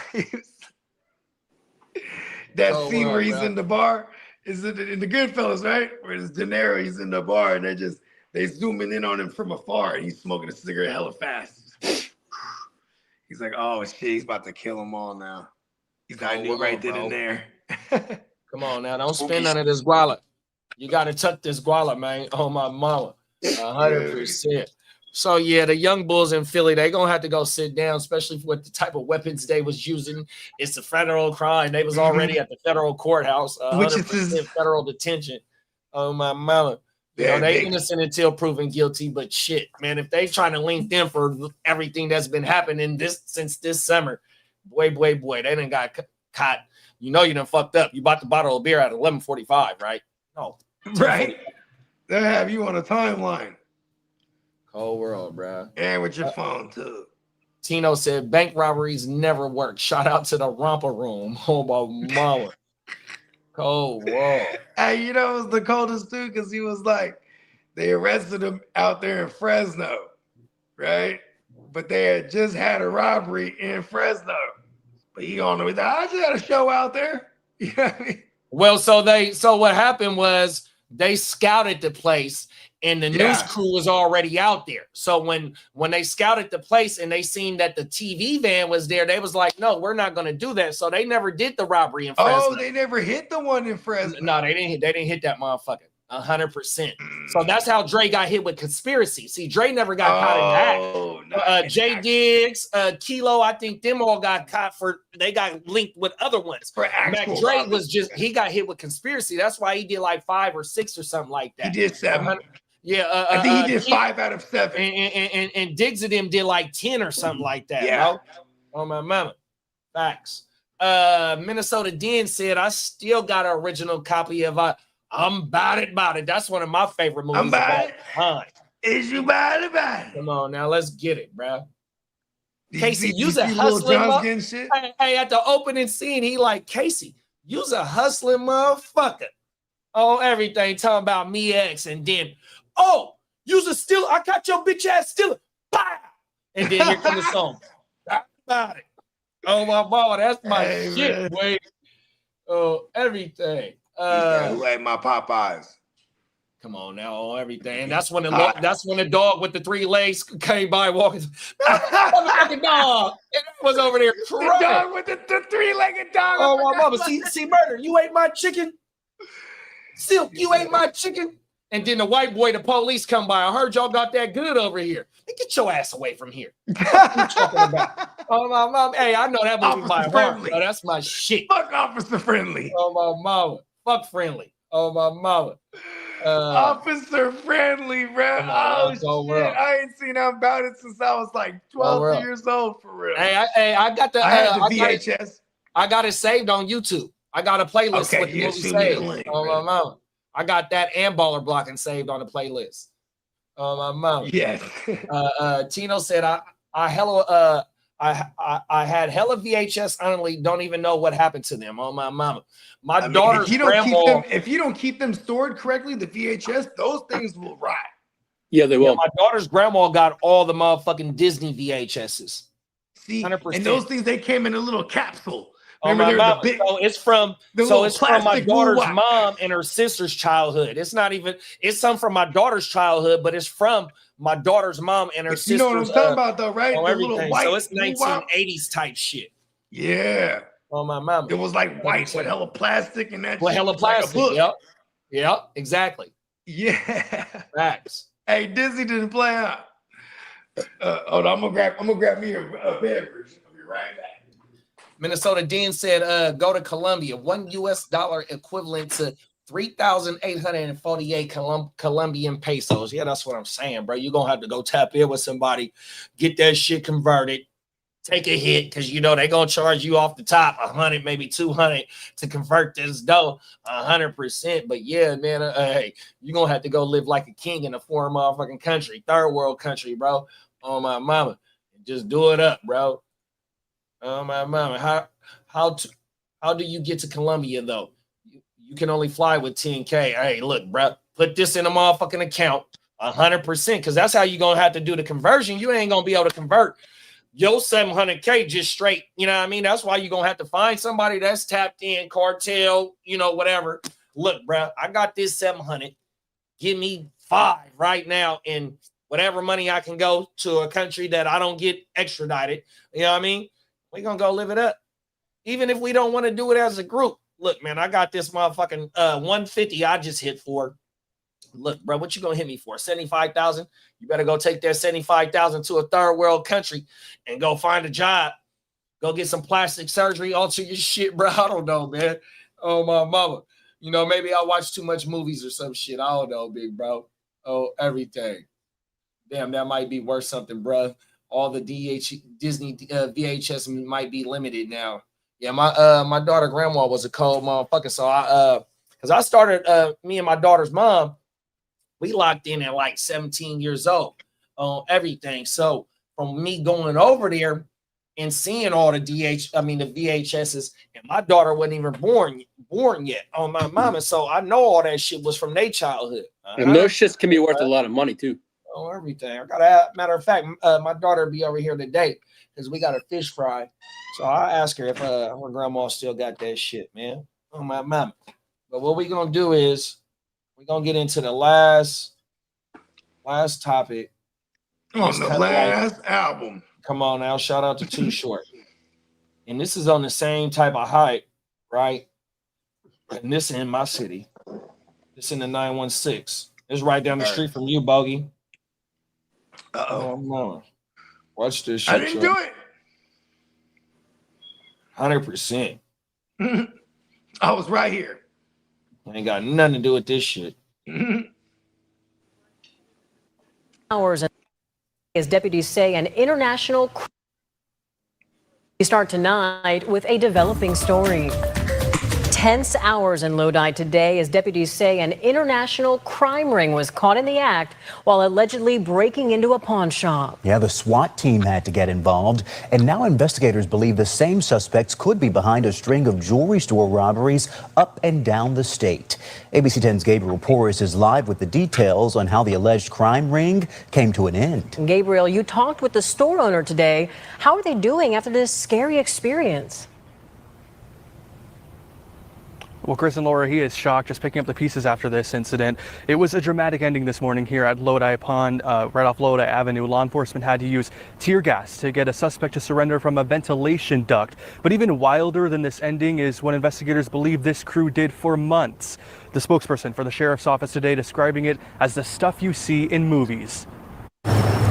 In the darkness of night in this quiet Lodi neighborhood, deputies say a crew of 4 came prepared, each with their own job. One of them is believed to be an alarm specialist. One of them is believed to, again, have really good experience in demolition and construction. So these guys are very sophisticated at what they do. They had a female who would register cars under her name and would serve as kind of an office manager. A crew of professional burglars, Sacramento deputies say, disabling alarms, drilling through walls, even welding, getting to their victims' jewelry at any cost. Damn. September 13th, there was a burglary at a jewelry store in Sacramento. From that particular heist in Sacramento, they made away with over $1 million worth of merchandise. Once they've had this crew identified, they've been able to track them, follow them. So You hear that shit, man? Yeah, they got trade skills, bro. So you got a demolition expert, you got an alarms expert. It's still like Ocean's 11 to me, man, in real life. Hey, man, that's a hell of a squad they put together there. Like, listen. Come on now, oh my mama. Hey, look, Everybody I ain't got their trying to be the specific jack of all job. trades. Oh my mama, cold. You don't gotta world be the out jack. here, They're all bro. the master of one. And look, Bogey, you remember this whole year, the whole state of California, from the central to up north to down south, we've been talking about $1 million heists. 100%, bro. This is sophisticated right here. Bro, they said they might This be is the best team assembled. Come on now. They Most got of the these other all-star joints have team. been more they've been more smash and grabs than actual. This is some BME shit right here. This is some sophisticated, high level. You know what I mean? Listen, how many guys with trades? You know, they make about maybe 70, a year. They're like, fuck that. You can listen, this is the big lick. Big leg, bro. You know what I mean? They may make like 60 a year. You're like, listen, you got skills that we need for the big lick, the Right big now. score. We only need one. And then once you get them in, they're like, yeah, we in this thing. How crazy is that, bro? I mean, they said they hit a bunch. That Over shit, $1 bro, million they up worth in of the shit. state, bro. Yeah, and They they're going up and out of down the state. Yeah, they're state with this transnational. Transnational, 100%, bro. Uh-oh. Look, bro, they getting the word from back Spaghetti-o. to the motherland. Look, bro, you motherfuckers better be running this shit up. You know what else is crazy too is like you'll have like a broad. She's basically not quite the brains, but she's a very important part of that operation, right? Because she's like the ledger, so to speak. She's organizing everything for everyone. But She do the logistics of that shit. Yeah, but then once they if she gets gotten, when she gets gotten, they fuck with her phone and all that shit and everything, her computers, all that shit. It's a wrap. Cold world, bro. Yeah, that's what happens with the organization. You're gonna keep a log somewhere. You got to. When you hit especially being on the dark web, like when you you're hitting gonna for hawk some of multiple this shit. Ks, You're not gonna be able to hawk multiple this thousands, 6 figures. You hitting for 6 figures, bro. Every time, all that has to be written down, bro. 100%. We got to be able to. What else they gonna do? We got to pay the mother, because like this shit that we seeing right here, these motherfuckers is organized, dog. 100%. Even if they the busy bees or not, bro, they got the intelligence to knock certain shit down. And I mean, they're the ones that be lying and shit. Some of the greatest wars were launched because of abroad.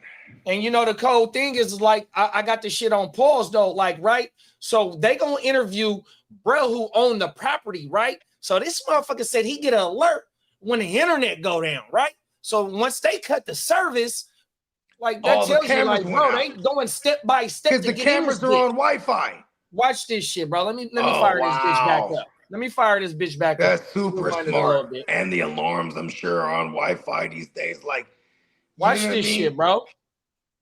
At what Oh, they word do. up. They had a female who would register cars under her name and would serve as kind of an office manager.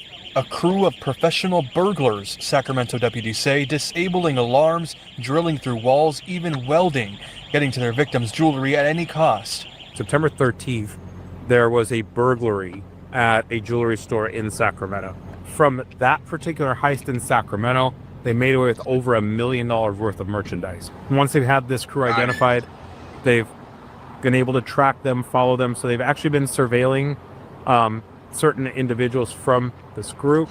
The sheriff's office says they were working out of an RV for weeks, investigators watching and waiting until early Thursday morning. I guess they've been following these guys for a minute. At Manpreet Gwain's Lodi pawn shop. I actually got an alert that, my internet was down. And then my tenant called me literally like a minute after, and my cameras weren't working. So I scrammed over here. 2 people were apprehended, and then the other 2 were inside. Gwain says the crew cut a hole straight through his wall, but this time deputies were already there, arresting all 4 after almost 5 hours. We believe that they are responsible for several of these types of heists throughout the state, if not even more. We know one of the members owns a jewelry store in Colombia. We believe that there are ties to cartels. They're professionals. They jam your system. They know they can even hack into your, surveillance. In the darkness of night, deputies say this sophisticated crime spree came to an end. This ring needs to be taken down. It's crazy, man. This is the stuff they make movies How about. the fuck does that guy have a jewelry store? The sheriff's office. Hey, look, I ain't even gonna hold you, bro. That shit. You was ain't no good, bro. I'm just saying, bro. Like, that shit was handed to him, bro. Oh, That guy you did not inherited know, that like, motherfucker. listen, bro. That guy looked like he was an Aries. Oh my goodness. It was bestowed upon him. That's probably why someone's like, we're gonna rob this guy next. Look at That him. motherfucker. Hey, that motherfucker said they cut the hole in the wall. They cut the internet. They cut the power. Hey, look, bro. These motherfuckers is highly sophisticated, dog. They even tried to say they was connected to the Cartesi. Facts. What kind of information you think they got? They got cell phone data going through their phone? Because They go in there. They go in there. They got some kind of means. Well, first of all, here's what's crazy is that when you go just trying to search Wi-Fi in any little areas that you're outside the building, it's going to pop up which Wi-Fi's is there. Then you go, all right, boom, shut these ones down for whatever means that they have to do that, right? Because we're obviously professionals, right? Allegedly. So they, you know what I mean? Then most of the times, here's the thing too. Especially if you've been scouting the joints, you're gonna know what kind of security systems they have. And in this case, a lot of those times, those cameras that we just posted everywhere that are wireless, those motherfuckers are what is it called? On a Wi-Fi. You need a connection. Otherwise, like your Ring camera, if you don't got no Wi-Fi, that shit ain't recording shit. Right. You know what I mean? So like, I don't know that shit. Yeah, these motherfuckers. Then you got a signature style. But where they fucked up at though, where they fucked up at though, Bulk, is it said September 15th somewhere in the city, because Lodi, that ain't, I mean, even though that's Sacramento County, you feel me? I could take the streets to Lodi, you feel me? Yeah, it's right that here. was the most recent shit. The Lodi shit, the most recent shit. That's right? where my daughter get her license. But when they hit for the million in Sac, that's what got them motherfuckers caught up, because something in that case got the police to sit on multiple crew members. You feel me? Yeah, because so also the shit like, in Lodi, it's the same. It's the so same. the shit in county, Lodi right? though, but the shit in Lodi though, the police was already sitting on Lodi. So even when they cut the internet and all that, it's like that shit don't matter. They was already sitting. They was already sitting on that shit. You feel me? So like they had got hot already. Yeah, and see, this is the run-on thing, bruh. Is I even say this in fantasy, bruh. The fantasy gods don't like greed. And so does not the universe. Listen, the moment you get too greedy, listen, you know what else I say? The road to hell is paved with good intentions, bro. You know what Talk about it, I bro. I've heard You might that think you're like, before. listen, I'm about to do this, get this money, and I'm gonna take care of everybody, and then they get the money, and then you know what they do? They hit another lick. You know Come what I on mean? now. Like, you know what I mean? Don't get all greedy. They deserve what's coming to them. You know what I mean? I'm just glad like with these stories, these stories are the funnest to me because I love a good heist movie. I love a good heist, period. But these stories are always the funnest to me because Hey, you was about to a lot say of times they're not movie, trying to bro. hurt nobody though. I know he was, yeah. Hey, and that's what the dude nobody, doing the story said. This is straight out of a movie. Oh, my mama, Bo. Hey, you ain't lying, bro. This is what we used to seeing when we was growing up, this type of hype shit. Hey, they probably our age. Oh, my mama. These motherfuckers is our age. They took the Goodfellas, remember? Goodfellas, or no, not Goodfellas, Casino, when they were hitting joints, right? They were blowing holes into the wall because they said if you go through the doors or the windows, it'll set up their alarms, right? So they're like, oh, blow a hole in the wall. You know what I mean? Come on now, fuck it. Or blow a hole in the everything. roof. Come through the roof. Hey, they took elements from a lot of these movies, bro. It's hella funny. Ocean's 11, like, I need a specialist. You know what I mean? Come on now. Yeah. Listen, shout out to little Asian dude that did all the bending like Neo when all the lights. Yeah, I mean, the beams was right there. Hey, look, we're gonna put you in the thing. They're gonna put you in the safe. You got to be able to just be. He was all folded up in that thing, huh? Oh my! Hey, you know what though, He Bo? had to be able to get out of it and not touch the floor either. Remember that? Facts. Hey, look, shout out to bruh. See, hey, can't none of us have done that. Remember, we be like, imagine this. Hey, Bogart, when you get in there, listen, you cannot touch the floor. Come on now. Get in that motherfucker and fall. And we're all gone. Because that's not my job. Oh my mama. I don't do that. Yeah, these motherfuckers, at least these motherfuckers, at least they had some type of plan because they didn't got away with multiple of them. But like you said, they didn't got too greedy. But see, that's the thing though, like, right? So if they reporting back to Colombia, they can't stop. You better get your ass out there and go to work. 100%, bro. They reporting back to the motherland, bro. 100%. Oh my mama, if the police and see these ain't even the FBI. These is going back there. You know what's crazy too is like imagine when you get into situations where now you have to do this, right? That could be that too. Come on now. Like you're forced. Yeah, you know what I mean? They we've might been have doing everybody stories. hammed up. Look, we've been doing stories about the motherfucking narco submarines. You don't think they getting forced to do that shit? They blew them to smithereens. Remember that?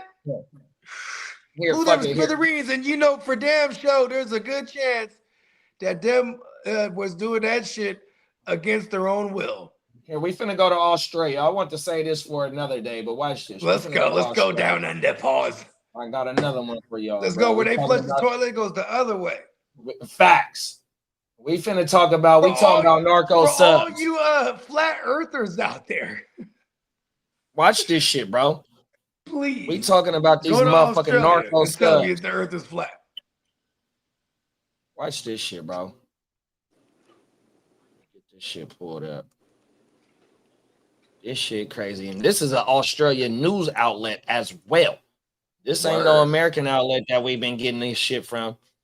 And like I said, I seen where if the cocaine land, bro, they getting 500 million off several keys. 100%. That's what that shit the going rich for. man woo wop for real. Watch this shit, bro. We in Australia right now, y'all. Let's get it. Let's go to the outback. Oh wait, damn it, I fucked up. Give me a second. If it's up, it's beef like outback. Used by South America. Here we go. We want to take you to a fascinating story out of the Pacific because these things are known as narco subs. They're semi-submersible vessels or boats used by South American cartels to smuggle drugs across international borders. And this week, a third narco sub was found in Solomon Islands in the space of just a year. The ABC Solomon Islands reporter, Chrisenrita Almanu-Leong, joins us now from Honiara. Chrissy, good morning. This is the third narco sub found.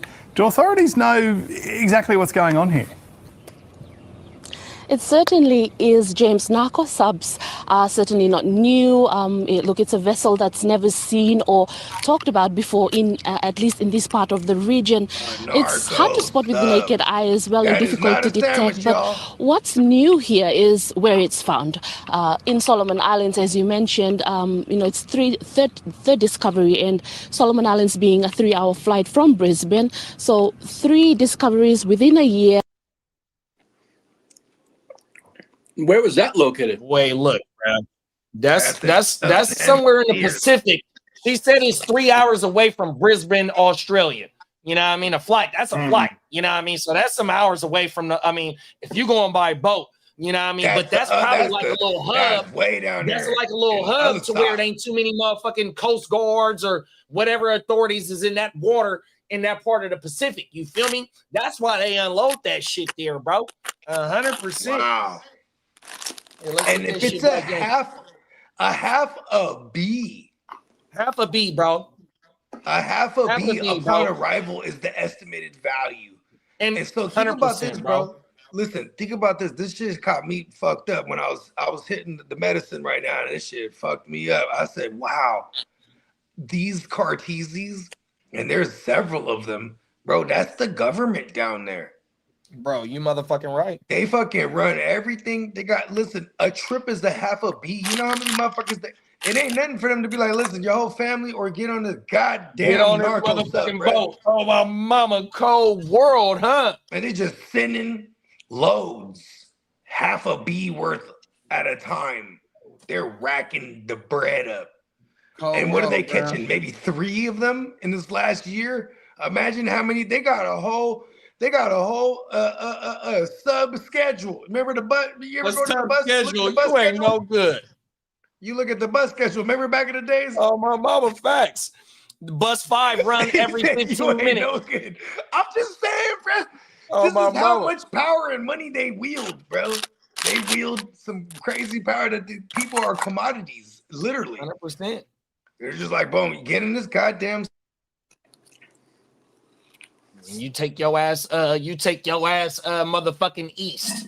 You going from South America east. I guess or is that west? I don't know. Shit, please forgive me. But let's finish this shit off. Watch this shit, man. Also, and that's worrying, not only for Australians, but due to the proximity, but also for Pacific Islanders. Yes, all 3 discoveries here had no cargo, no crew on board, and police here have said that they are still investigating all 3 discoveries, and it's still unclear whether these vessels drifted more than 10,000 kilometers from South America right to Solomon Islands, or was the transfer of the drugs closer to Solomon Islands. What's clear though, James, is that the global reach of drugs has spread across the region itself. Yeah, you spoke to the fishermen that found this vessel. What did they tell you? Yes, so Robinson and Martin Fugui, they grew up boating around their village of Forau in Solomon Islands, Malaita province, but they've never seen anything like what they found, last Saturday. So they headed out to the... Hey, first off, look how beautiful that background is. Solomon Islands, somewhere in the Pacific Ocean. She's in paradise. She got her motherfucking flower in her ear. She glowing like a motherfucker. She live and work in paradise, right? Now she said that she don't know if this motherfucker done floated 10,000 kilometers from South America and just happened to find its way this way, or did this shit get unloaded, okay? Now, look, there's a possibility to where they unloaded somewhere else, and this was a while ago, and this motherfucker just got found, because, you know what I mean? You be finding all types of boats that just happen when it storms and shit just, make its way somewhere out. You got driftwood. You got all types of shit when storms happen, tsunamis that find its way from fucking Japan and come up on California shores when the tsunamis and shit like that happen, you know what I mean? So my thing is, they don't know if them motherfuckers got off on the Solomon Islands and unloaded it, or if it floated from 10,000 kilometers. Now that I'm on the lighter side of, they done unloaded that motherfucker somewhere. And she done said at the beginning of this motherfucker that it's 3 different times that they found these motherfuckers, right? So we brought up when we first started talking about this shit, we brought up a diagram of the haul, right? So the crew, it's a crew of 3 usually, right? You got one man driving, you got another motherfucker doing what he's doing, and you got breast sleeping. But that's like a fucking a jailhouse 10 by 10 light type shit. Then you got room for the engines, and then everything else is maximized for the fucking haul, dog. 100%. Cold See, world. bro, I even seen these other models, right? Where they're in there pedaling, bro. 100%, bro. Like it's tough, bro. Bro, one of the narcos. It's a paddle boat sub, bro. Listen.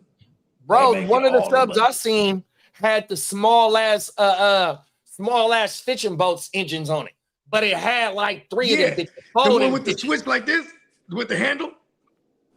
And you got to go to South You know America what I'm talking about? You know what I'm talking about? Facts. They was in there with the little, and they had like 6 of them though. That's some cold shit, bro. 100%. And you got to go halfway across. That she said 10,000 nautical miles. Are you? That's a month. That's a month worth of travel in 6 small ass engine boat engines you take on the river. Oh my mama. Cold world. Let's finish this shit up. Market for supplies. The cousins then saw what they described as a strange object which was floating in the water. And at first they were scared as they'd never seen a vessel like this before. So they waited for over some time to make sure no one was on board before they actually decided, oh, look, it's safe now to check it out. So when they got closer, they noticed that the boat's engines were missing, but it still had its steering wheel and lots of empty water bottles. So a good portion of their Saturday was spent towing the vessel back to the village. It became the community buzz, but later they discovered some pipes for the fuel system, and inside that had Colombia 2024 written on it. So they didn't realize it at that time, but they had found a narco sub, and Robinson is supporting his claim now of finders keepers, something along the line of, I found this thing, no one owns it, and so I'm the new owner. Right, there you go. Now, as you said, we don't know whether this is because these vessels have been used in your part of the world, or whether they might have just drifted a really, really long way over months and months across the Pacific. But the ABC has been reporting about an increased presence of drugs and, of course, drug trafficking as well in a number of Pacific islands, places like Fiji, Tonga and Samoa. Are people worried in Solomon Islands that this could be an increasing thing? Around the world, bro. Look, absolutely. The Pacific itself is grappling with a growing drug problem. We've seen waves of arrests highlighting how cartels have been increasingly using largely unpoliced Pacific Islands as a transit point onto the more lucrative Australia and New Zealand markets, so what experts call the cash cows. So former drug traffickers have also revealed how they have exploited under-resourced border controls and isolated ports and airports in the Pacific. So yes, there are genuine concerns in Solomon Islands and across the Pacific as government leaders and authorities look to strengthen. Hey, they know where to go, bro. They just said that shit is under not highly surveillance, bro. 100%. And she just said that the New Zealand, Australia, all the motherfucking Pacific Islands over there, bro, is the cash cow for the motherfucking going skiing. You know, it's crazy how they didn't list like Guam, right? Because the military, or Hawaii, 100%. even though they're all up in there too, for sure. But because these are the ones that are military presence too. The other joints, they're just like, yeah, fuck it. Yeah, but them is, free for all. It's Samoa, no, Fiji. One of them is under our, they're under our shit, like under our joints. Just like Guam. You know Guam who's is not under anymore? our shit. You know who's not anymore? The PI, bro. The Filipinos. Mm-hmm. The Philippine Islands, bro. The PI is not anymore. When Trump got in there the first time.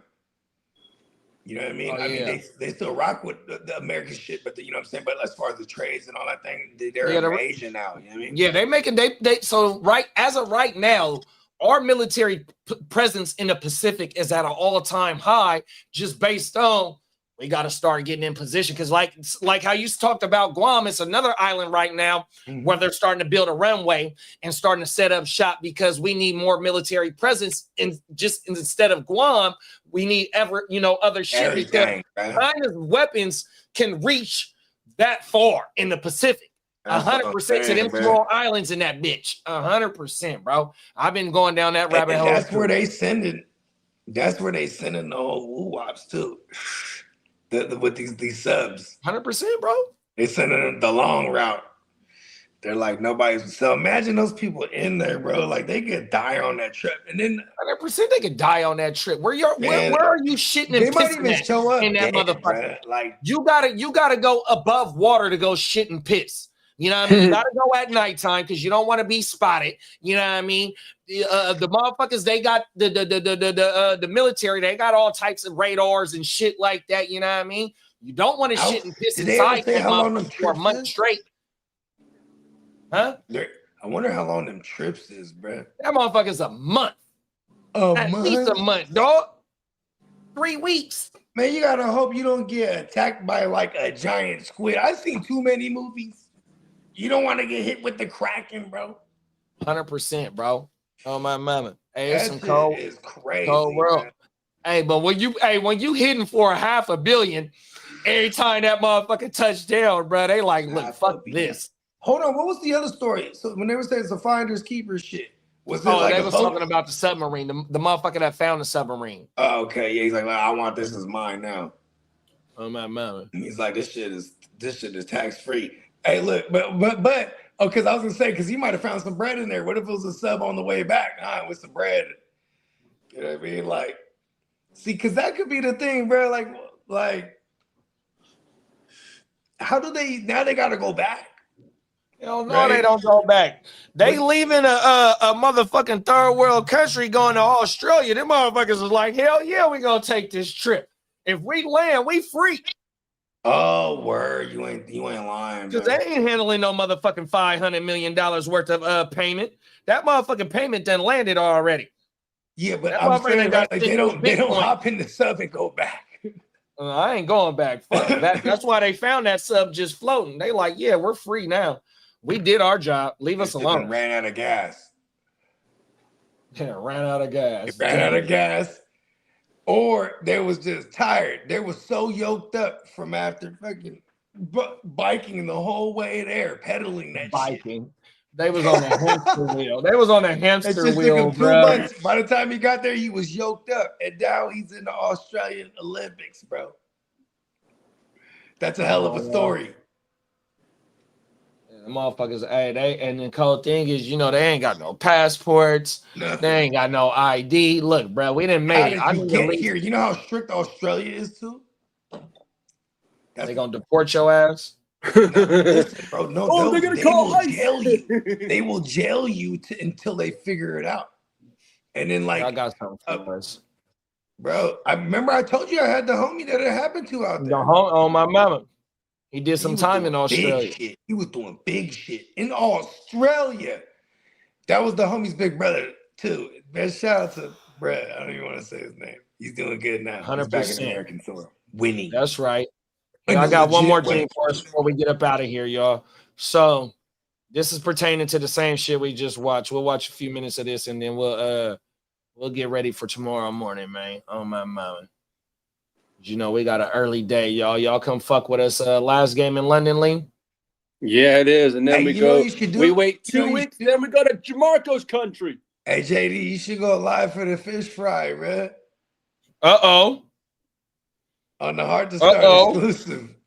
Come on now. Talk that shit. Yeah, I mean, man, this is how I go down. Because this motherfucker gonna be yanking too. Minnesota Den said, what type of fish we frying? We got some catfish nuggets and tilapia and basa. Let's go. Let's get it. All right, let's get into this last one. Yeah, let's go. No, let's get to the last one because we're about to go down a rabbit hole of food. So this is more narco subs, but this is talks about the Venezuela president trying to offer some shit to America, but yet, you know what I mean, here they sending the subs. And, you know, remember how I said the other day, I didn't like how the U.S. is killing the people on the, unaliving the people on the subs? Yeah. Here we go right here. Let's talk about it, y'all. Yeah, word, okay. I'm not for it, but, oh, shit, here we go. Yeah, this is about to go crazy. Continues what it's calling a non... Here we go, y'all.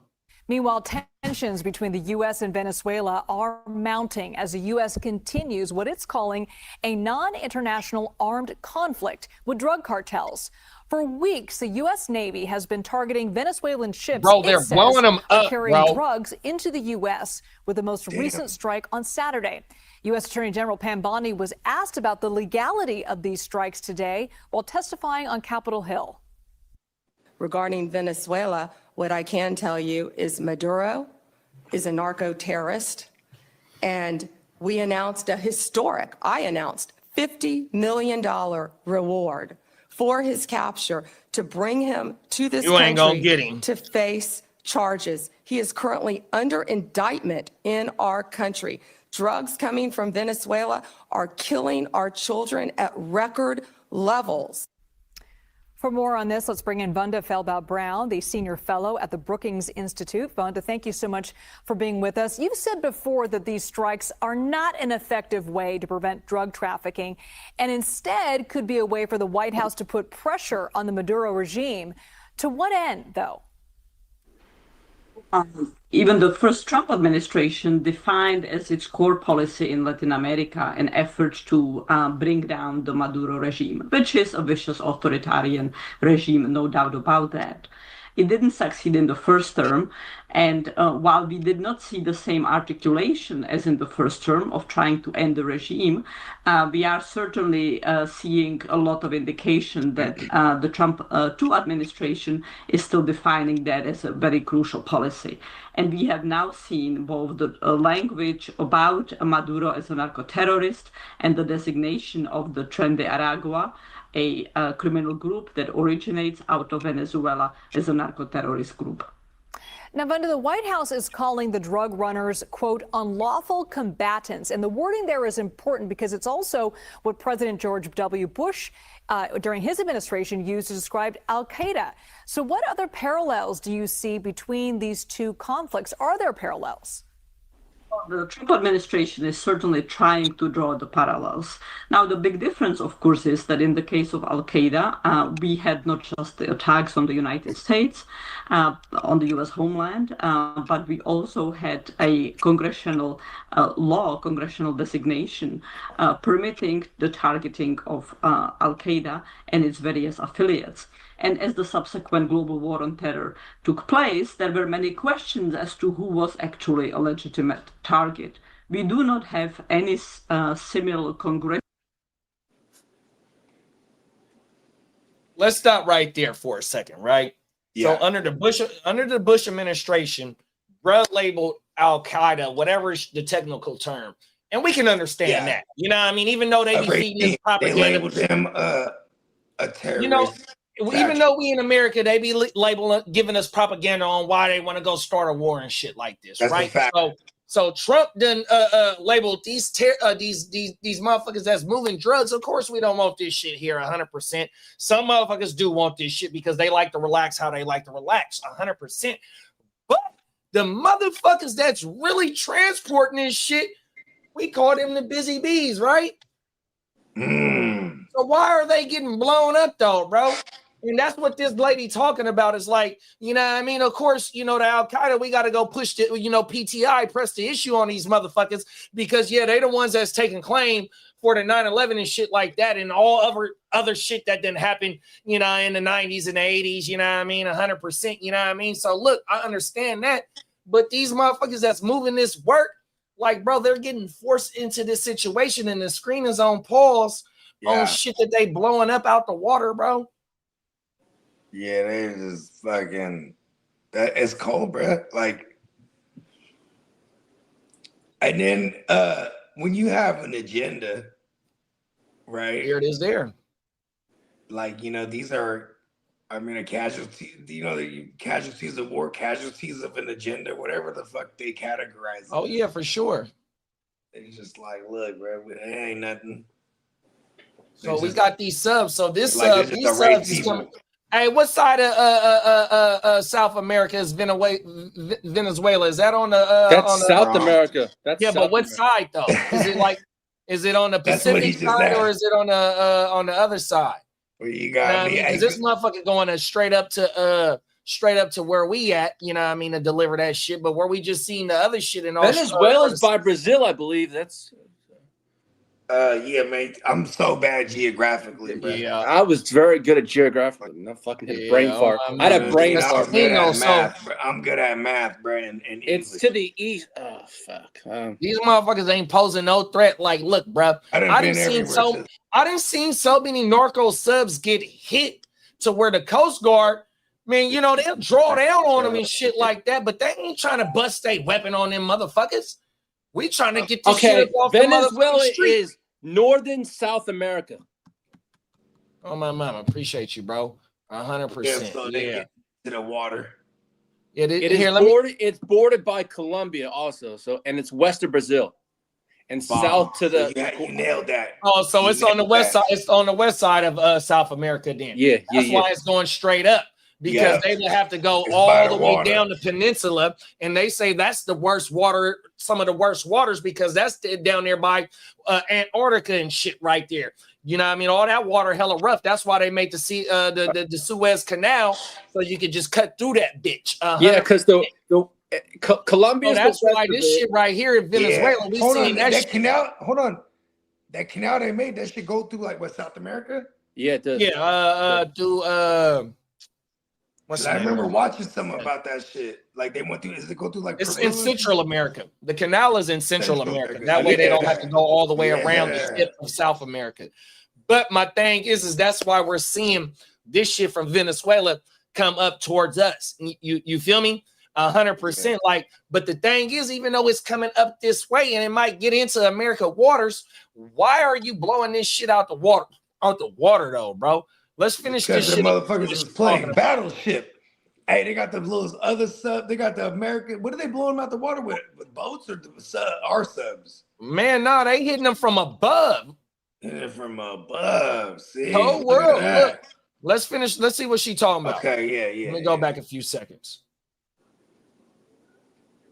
And as the subsequent global war on terror took place, there were many questions as to who was actually a legitimate target. We do not have any similar congressional determination, congressional legal basis for what the Trump administration is conducting and whom it is calling unlawful combatants. Certainly, this is the first time where a drug trafficking entity, a criminal entity, would be designated as a terrorist group and its members as unlawful combatants, to whom an appropriate response is immediate response instead of a law enforcement response. So there are massive questions about the legality of the actions, and there are also very significant questions about the efficacy. Killing low-level drug runners deprives one of the possibilities of interrogating them about who their networks are, who their political. Man, she might be on the payroll. That shit is crazy, bro. No, look, bro. So how it said, how she was just talking about how the Bush administration labeled the Al Qaeda, bro. They did fucked up shit on home soil.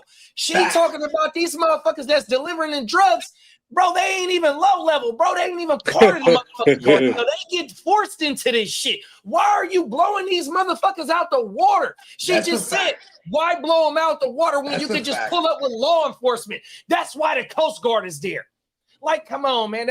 Like, look, bro, it's an agenda, like you just said, Bogey, 100%. You already see what he's doing with ICE. You see what he's doing with all the just so-called immigrants, whether you illegal or you legal or not. You know what I mean? It's like, no, this is on a whole nother level right here, bro. Oh, my mama. That shit it's fucked up because, okay, look, take it from my pops, bro.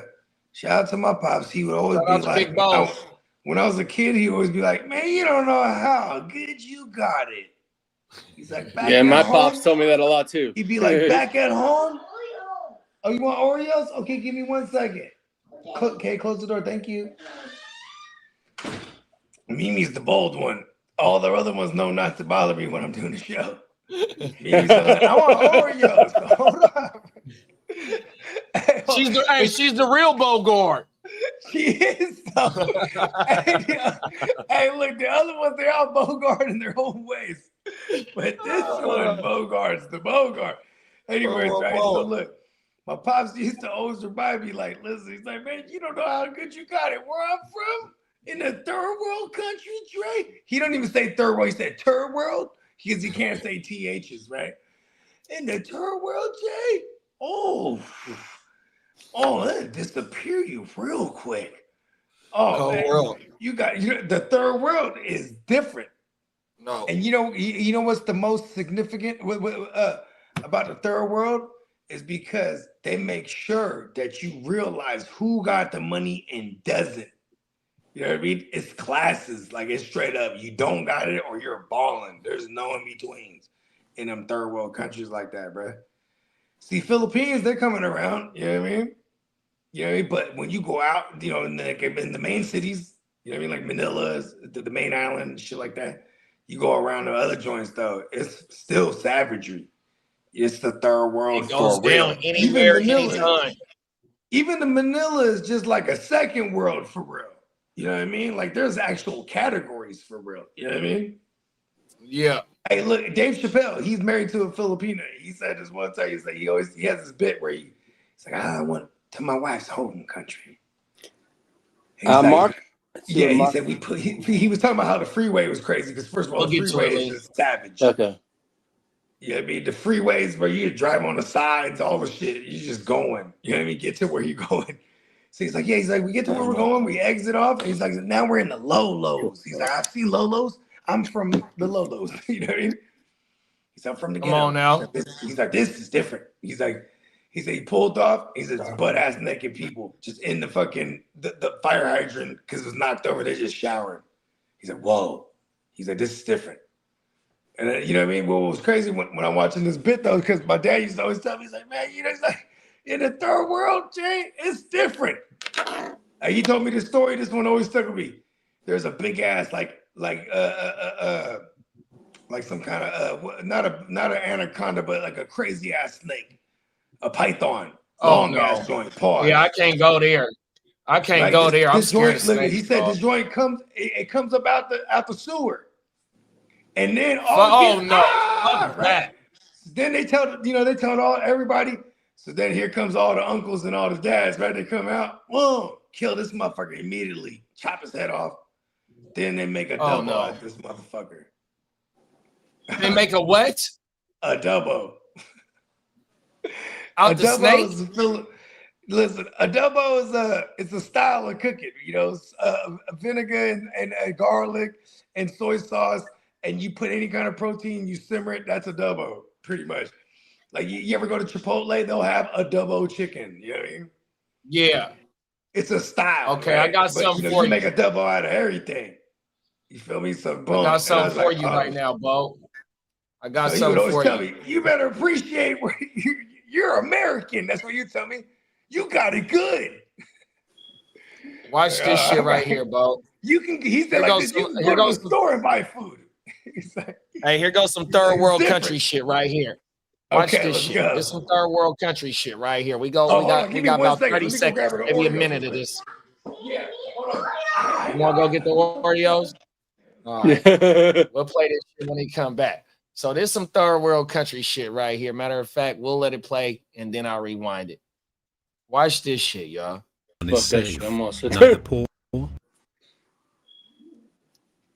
Damn it. No, I went to Brazil one time. That's good. Enough of that. Oh, my mama. I don't know how far we could take that. But yeah, though, so when you're talking about a third world country and, you know, the system that's in place, that's not for the people, You can even say that here. But these motherfuckers over here, like, look, bro, they got motherfucking political powers that put small little militias to further their movement, but they further their movement with force. 100%. So when we just seen the little young homies with their little toolies they defending where they at. But also is before where I kicked it off at, they also said they be causing ruckus in their own community too. And though. don't they have their own little small militias and all that bullshit in those countries too? Oh yeah. Yeah.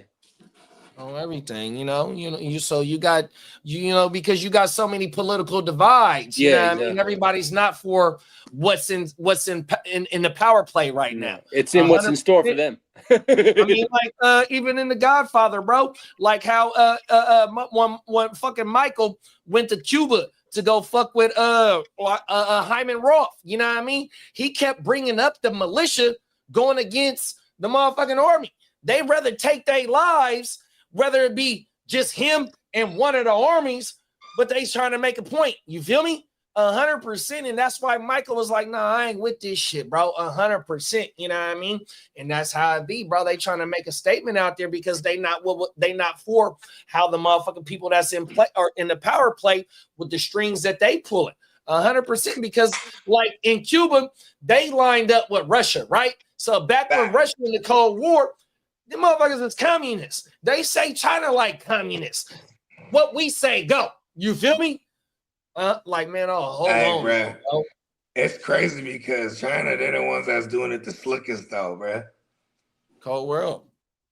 Even the Kim Jong-un dude, like, right? So also I seen like about 5 months ago, it was a little story to where this motherfucker in America, he got, how motherfuckers back in the 70s and 80s before like the cable really took over and how they had the big ass dishes at their house. Yeah. So this motherfucker happens he used to catch their shows. 100%. Oh my mama. He's seen the full propaganda in real life. Cold world, huh? Where they basically listen, here's the thing though. We went up in there and fucked that shit up too, and then occupied the whole South. You know what I mean? So like, so that whole North, that's how they brainwashed too. They're like, listen, fuck them. Like, even though that movie, The Interview, you remember that shit? The who? The Interview.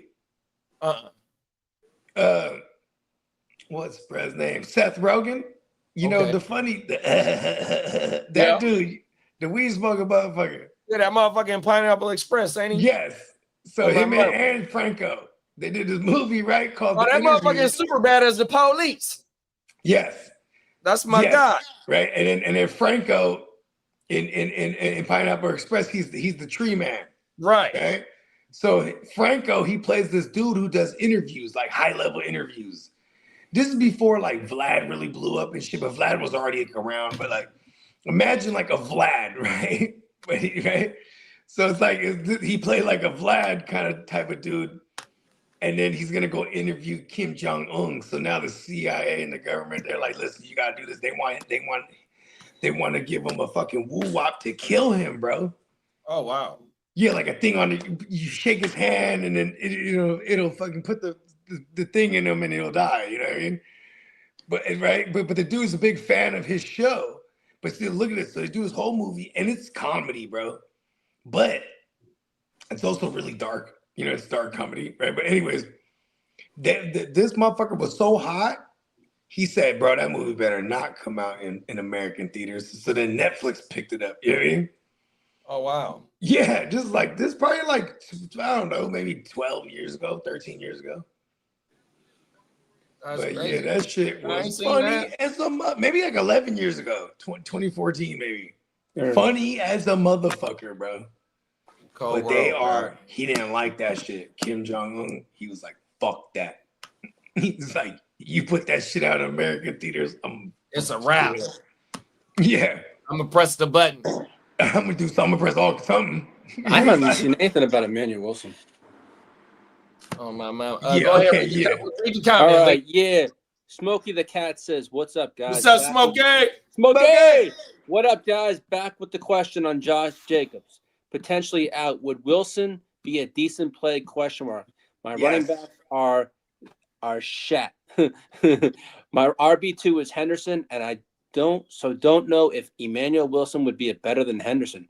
I haven't seen nothing about Emmanuel Wilson in play, to be honest with you. Emmanuel Wilson's actually good too, and we've seen it, even though he's like kind of like a no-name. I've seen him do dirt. You feel me? So You know what I mean? Allegedly, right? So he'll get down. But what's his name? Travion Henderson, man, we want him to be something so bad.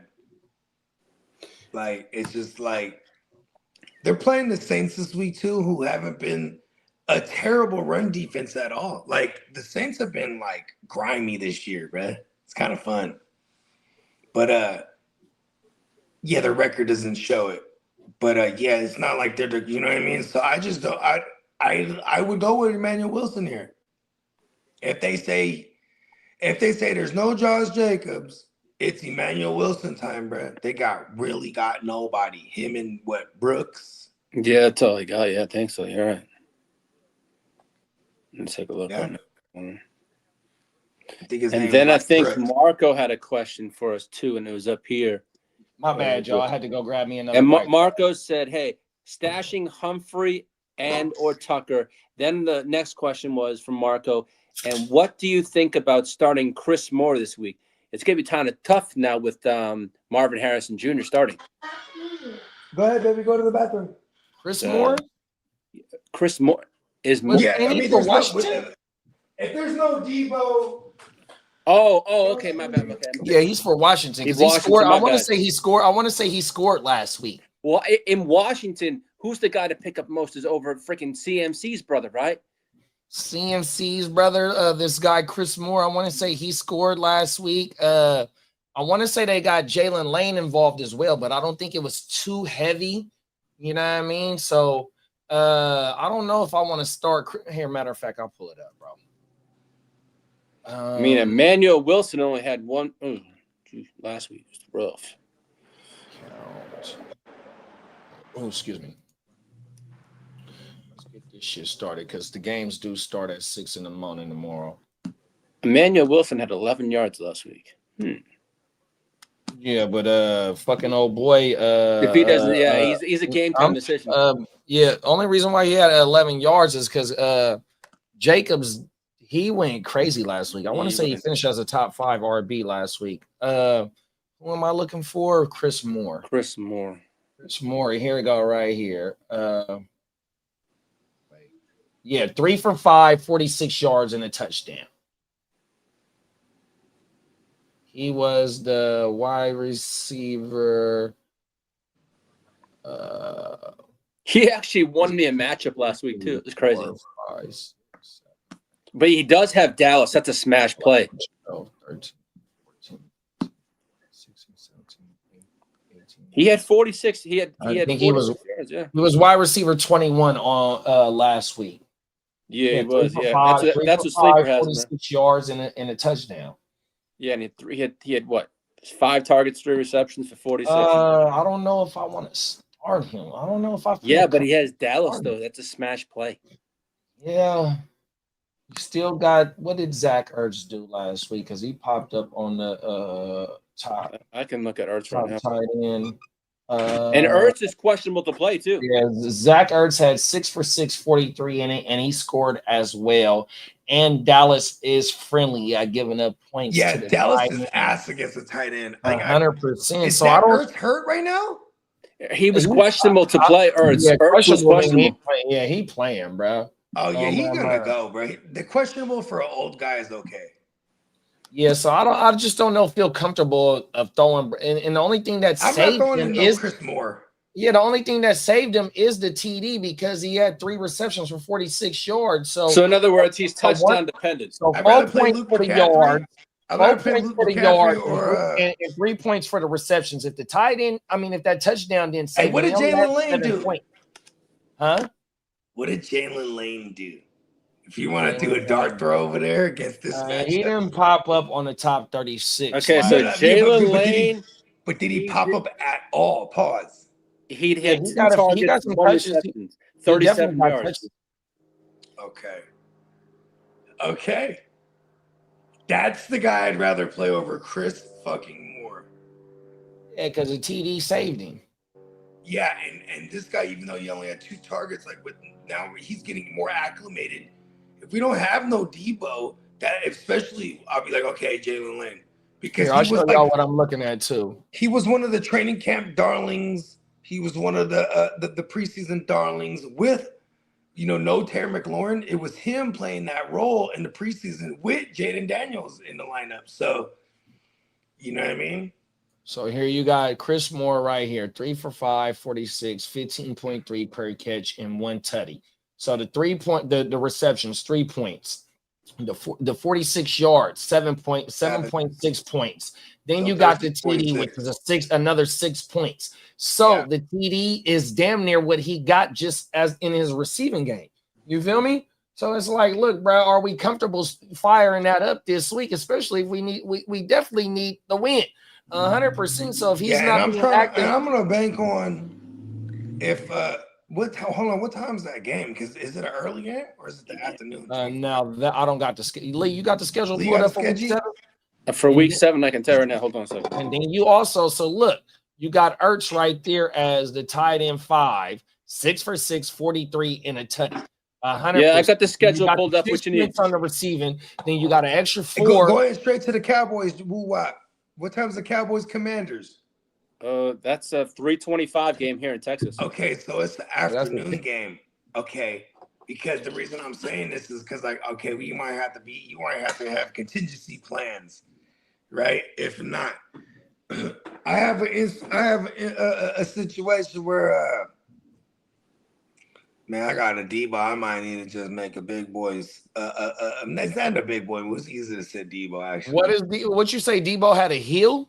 Yeah, he re-aggravated his heel. He been had a heel, and that's been his injury all year since like week 2. Debo didn't pop up. Did Debo pop up last week? No, he didn't pop up. No, it's today. No, I'm talking about as a top 36 play last week. Oh yeah, so no, in he week been 5, like week 5 he popped up. I want to say week 4 he popped up, but week 6 he's not. I think. Listen, I might sound like biased when I say this, but I think with those guys out, the focal point is going to be Bill and Ertz. And it's not just because I have Bill and Ertz everywhere. Right there. It's So not just because I have them everywhere. You got him. It probably is. You got Debo week 4, WR12. Week 5, you got Debo 1, 2, 3, 5, 6. You got him as week WR7. So back-to-back weeks he finished in the top 12. Week 6 he didn't pop up. Debo been balling this year, bro. Yeah. I like it. I don't mind sitting him though if he's not gonna go. I'm like I have other options, and this is in the DGen. So last week you had Chris Moore and LMC pop up as top 36 plays, and then you had fucking at their position, and then you had Ertz also pop up, and then in a running back position, you had I just seen somebody. Yeah, Krosky's in a bounce back spot here. I thought I just seen a JSM. He didn't got the butterfingers and fumbling and. I seen a Redskins running back. Hold on, I'll be right back. Yeah, so when you got we ain't seen McLaurin in a while. If Debo does not play, then fucking Moore and LMC gets a bigger role. But if Debo plays on top of Zach Ertz, and fucking LMC was only 1 for 1 with a 33 and a tutty, and then fucking Chris Moore was 3 for 5, 46 and a tutty. It's like, nah, them is boomer bust. There got to be a better way for us to pivot. All right, because right now I'm just going through all our stuff right now. Jacoby Myers is a question mark. Hakeem Haskins now is a question mark. Oof. So you also got the Bugatti, who's definitely been ruled out. Purdy's been ruled out. Pearsall's been ruled out. Darius Slayton was ruled out earlier this morning. Josh Downs is out. Terry McLaurin is out. Yep. David Njoku's out also. Oh, let's go, Fannin. Yeah, it's a Fannin day tomorrow. I tried to send somebody Fannin Oh, that was fucking oh my bad.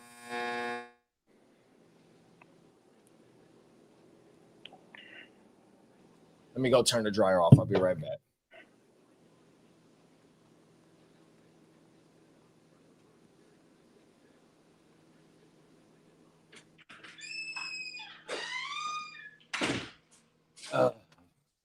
What's up, Bakes? Big Bakes. Smokey said for the rest of the season, drop one. Fannin, Pitts, or Mason Taylor. It's gonna be Pitts for me. 100%. I'm keeping Fannin for the rest of the way. I think I'm gonna ride with Mason. And Mason is Mason got a damn good matchup this week. Mason got a good matchup this week as well. 100%. They're like number 9. They're the 9th worst. They're a top 10 play for tight ends right now. Let's go. Talk about it. Mason And then Taylor, we don't got fail me. And with no Garrett Wilson, don't fail me now. Mason Taylor. On now. Come on, second rounder. And we got Tug Drug Fishing in the building. What's up, big bro? What's up, big Tug Drug? He said Darren Waller over JP Mason this week. In a flex. I'm gonna play JP Mason easy money. Here's the thing. I don't like that weather in that Cleveland game. Yeah, it's gonna be messy over there. So it's really gonna be bad wind.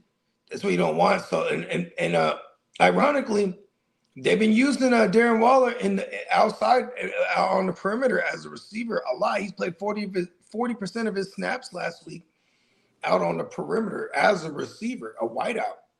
So if they're going to continue using like that, it's going to be bad. If they use them, if you could tell me they're going to use them close to the line of scrimmage in the bad wind, cool. But you know what I'm saying? It's Big Judkins' game on the other side. So, you know what I mean? Like, I think there's going to be a lot of time of possession owned by Cleveland. And I'm just going to kind of stay away from Waller in places I am not forced to play him. In this case, I'm playing Mason. I'm not really that scared of the Eagles' run D like that. Yeah, I ain't sitting Mason. Yeah, and Aaron Jones, he's not even eligible to come back yet. And then Tug Drug said Pittman or Tet. We got Lee versus Pittman, and Tet where is Carolina? He's playing Sauce. Playing the Jets. Okay, so I think the actual profile receivers this year outside of Cortland Sutton in a single PPR has averaged 12 points in a PPR against the Chargers against Sauce. Oh, so we're talking about a Tet, right? For Tet, my bad. That's my fault. I should have clarified. So let's just see. the Jets. I got you right here, big bro. Yeah. So the Jets. So the Chargers are third best at giving up the least amount of points to the wide receiver position. Oh yeah, for Pittman's sake. And so the Jets are seventh best at giving up the least amount of points to the fantasy to the wide receiver position. So you I'm got naturally gonna go McMillan there just based on that. That's how you feel. And the average, if you go back to week 1 when Sauce played DK, and then week 2, whoever and so forth, the notable receivers averaged 12 points in the PPR. So if that's a floor for me for Tet coming off of a big game, granted it was against the Cowboys. You know what I mean? Like, this is an unmotivated Jets team right now. I'm okay. I'm gonna go with Tet, bro. And Tet, what was he? 2 TDs, 3 receptions last week, so a red zone threat, right? And that's what also Pittman that also really sucks a lot though. Well. That target market share hasn't been there. And so with the Jets and Chargers, right? Do you think that the Colts can spend a lot of time in the red zone more than what Carolina? Okay, you know what? I'm gonna go Pittman just because based on that game being a more competitive game. How about it's gonna be a competitive game, yeah. Okay, Lee. It's gonna be points scored. All right, Lee. It better be. Come on, you think? Come on. It better be, Lee. Hey, we got a lot riding on your chart. All they gotta do is contain Jonathan Taylor and put Danny Dumbass on his ass. Paul. Yeah, okay. And Pittman is good to go. Pittman, because I know he was nursing something. There's no Josh Downs. Pittman is a good. No Josh Downs. Josh Downs. Hey, they're the third best against receivers. You know what's crazy though? Is because they're one of the better rushing teams too right now, or at least pressuring the Chargers defense. You know who's taking almost 0 sacks this year is the Colts. So yeah, I'm gonna Josh Downs is out. Who? Yeah, that's what I'm saying. That's what actually ups the Michael Pittman start here. Yeah, that's what Tug. I forgot about the Downs out. And Tug Drug. That's why he's asking about Pittman over Tech. Yeah, we're gonna do it because I still don't trust Bryce Young like that, bro. Especially and this is a far tougher secondary as far as an individual matchup. Sauce Gardner versus Ted McMillan, but I was just looking at the average 12 points in the PPR that he's been giving up, which is a nice floor if you can get the touchdown. But man, you ain't lying. They ain't really throwing it to him like that right now enough to feel confident. I'll take Michael Pittman for a team that wants to have a stranglehold on that AFC. Talk about it. 3 for 5. Indiana Jones. He is trying to get the Ark of the Covenant right now, bro. Marco said drop Nick Chubb for Tucker. Is it Trey Tucker or Sean Tucker? Sean Tucker. I think he's been asking us about Trey Tucker all week though. But if I'm gonna assume maybe too he's talking Sean Tucker because it's running back for running back. And if you're gonna do that, you only do that if you have intentions of actually starting Sean Tucker. If you're gonna, because I would rather start Sean Tucker over Nick Chubb right now. Hey, Bogey, would you go the Bourne Identity or Pittman in the flex? But one thing though, Lee, the Lions is 7th best at giving up the least amount of points to the running back position. And so if this is going to be a shootout, in which we expect it to be, this is going to be a Rashad White game. Now, if Tucker happens to fall into the end zone, somewhere within the 10-yard line, 5-yard line. Okay, you're right. You're right. So if just to hold on to Chubb then, because with all the Joe Mixon shit not looking good too, just having a piece of that run game that they're trying. Listen, whenever the Texans have a run game, they've won games this year, right? So I guess I wouldn't drop him for Tucker unless I need to use someone this week. Who the Texans got this week? They got Seattle. Okay, Seattle. They're all right against the run, but it's like a Woody Marks game. They're giving it up to receiving running backs, pass catching backs. Yeah, he said it is Sean Tucker too. Yeah, I figured that because it was a running back from running back. I mean, listen, I don't know. I don't think we're that far away from Bucky Irving right now coming back. No, next week. It's really next week. I was gonna say maybe not next week, but the following. Oh, that's badass. Because at the same time, if that's the case, bro, buy low on Buck right No, now. he just needed 3 weeks, they said. Hey, Tug Drug said, is Tootin worth the stash? Yeah, I still hold on to him. And here's the thing, he's worth the stash unless there's someone to pick up. You always just hope, don't just willy-nilly drop someone. It's like, yeah, I'll stash him unless there's someone else worthy of picking up that I want to speculate or stash, right? Here's the thing, their run game ain't really okay. What is Jacksonville's identity right now on offense? It's a whole lot of pass and a whole lot of run and play actions. Even though Brenton Strange just went down, but it's a whole lot of short A dots. Sometimes we'll take some shot, not us, but sometimes they'll take some shots at BTJR. But it's a lot of run, short to intermediate. Then we're gonna take our motherfucking shot and play defense. That's why they got 11 turnovers, or they lead the league in turnovers, 100%, or causing turnovers. I don't know what the turnovers for the defense and compared to the turnovers on the offense to see if they are leading, because like how I talked about Miami, the Hurricanes last night. He's worth the stash if anything happens to ETN. But also we got to see how much he's involved in the game plan. I don't think he has standalone value.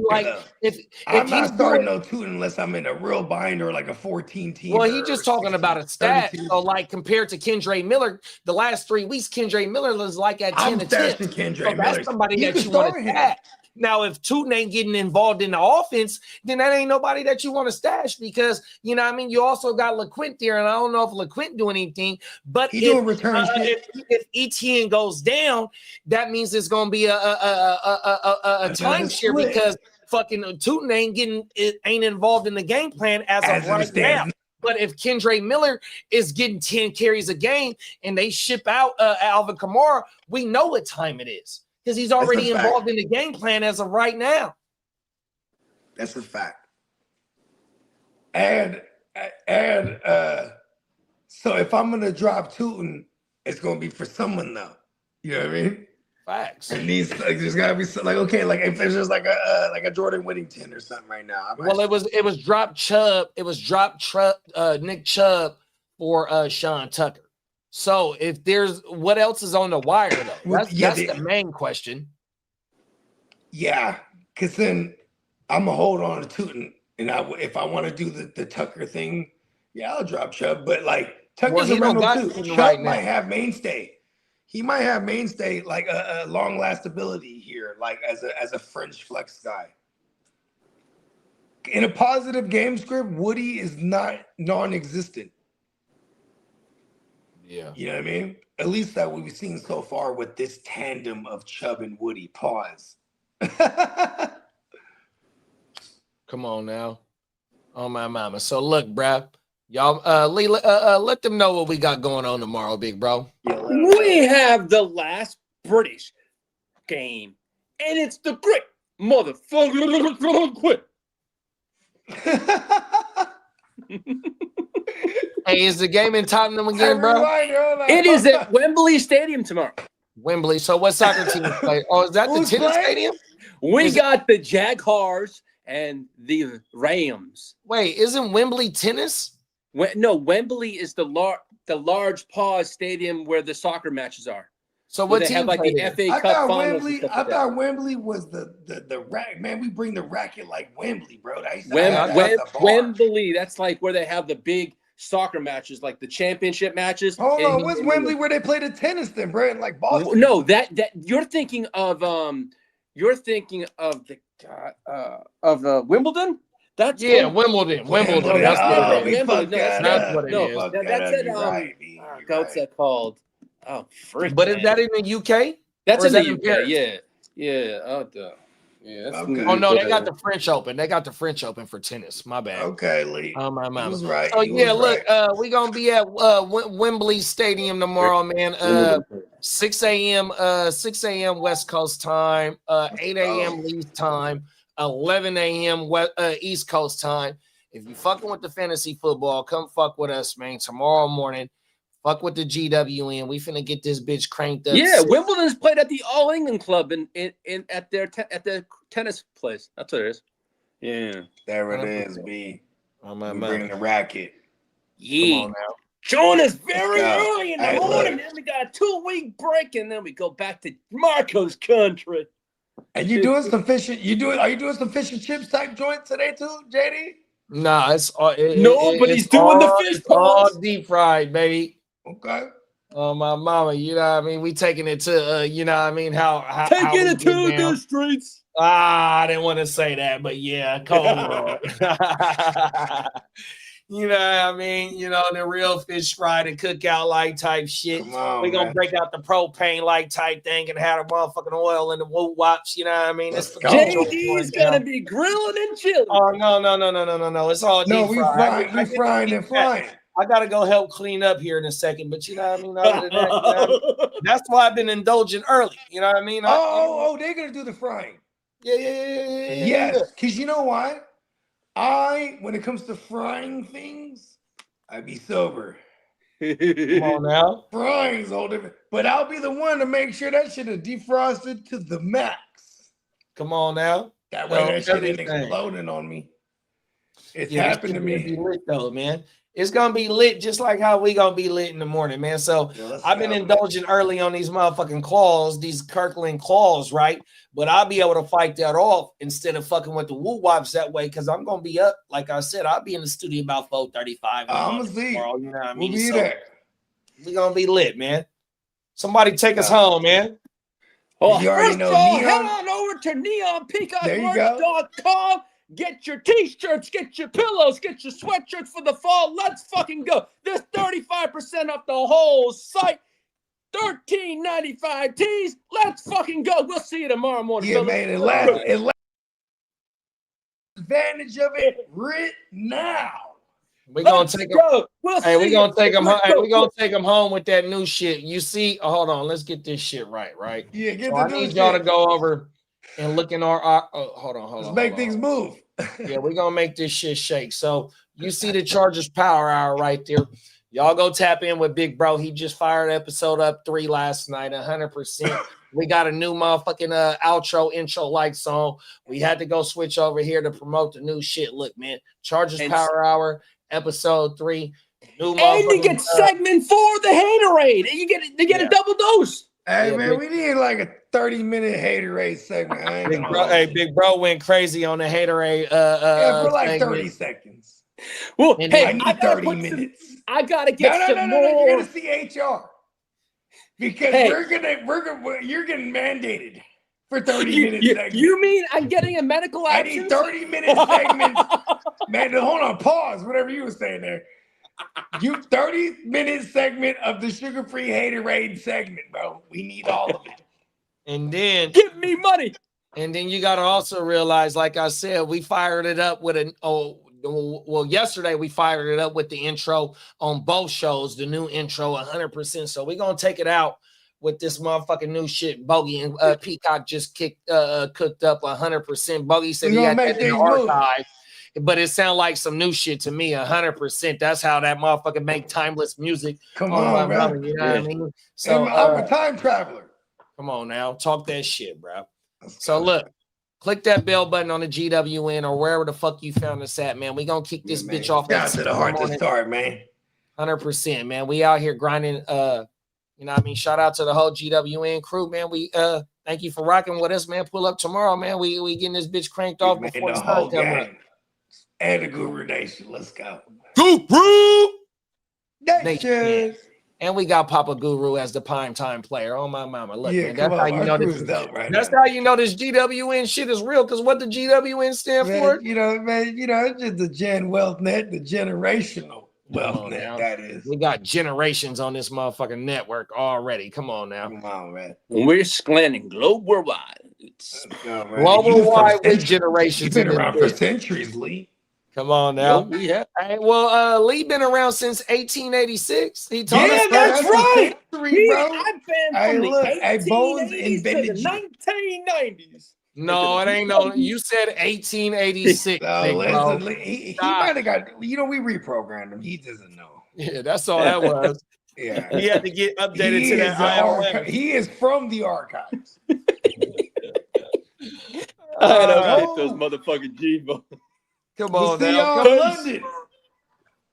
We'll be in London tomorrow at Wembley Stadium. Talk your shit, Lee. Let them know we gone. We go. Peace. Gang. Peace. Bang, bang. Peace. Bang, bang.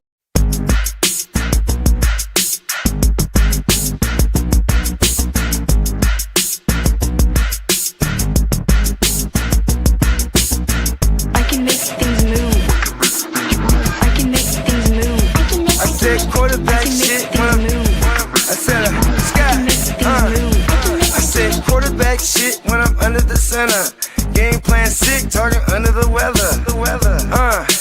You know what we doing? I need that all expense paid inclusive. I'm the plug, so I'm plugged into it. About money like with Jewish white Christmas. I'm Scrooge, bitch. My mood is on cruise ship. If you ain't tuned in, you ain't vibing with my moon man. I move shit like Kerry. I'm the cold true Fletcher Reed, Jim Carrey. Everything movie, that mean the price varies. Need that designer cream shit and all Ben and Jerry's. Cream get the money like 36 chambers. Baskin Robbins shit, 31 flavors. Keep it moving. I can make things move. I can make things move. I can make things move. I can make things move. Everything on me. Yeah, tell him Bogart Sky free. Lottie Dottie. He like to party. Fuck with blow shoot, throwing 5 Molly. Heard I carry weight, move packs like a dolly, and I stay fuming. Clock me doing Godspeed.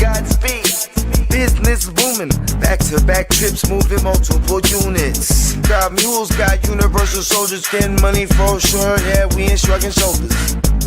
You think I'm lucky getting over, made it far, cause I'm sharp, fuck a 4-leaf clover. On my 89, minus the flat top. Getting packs off, smoking on the cash crop.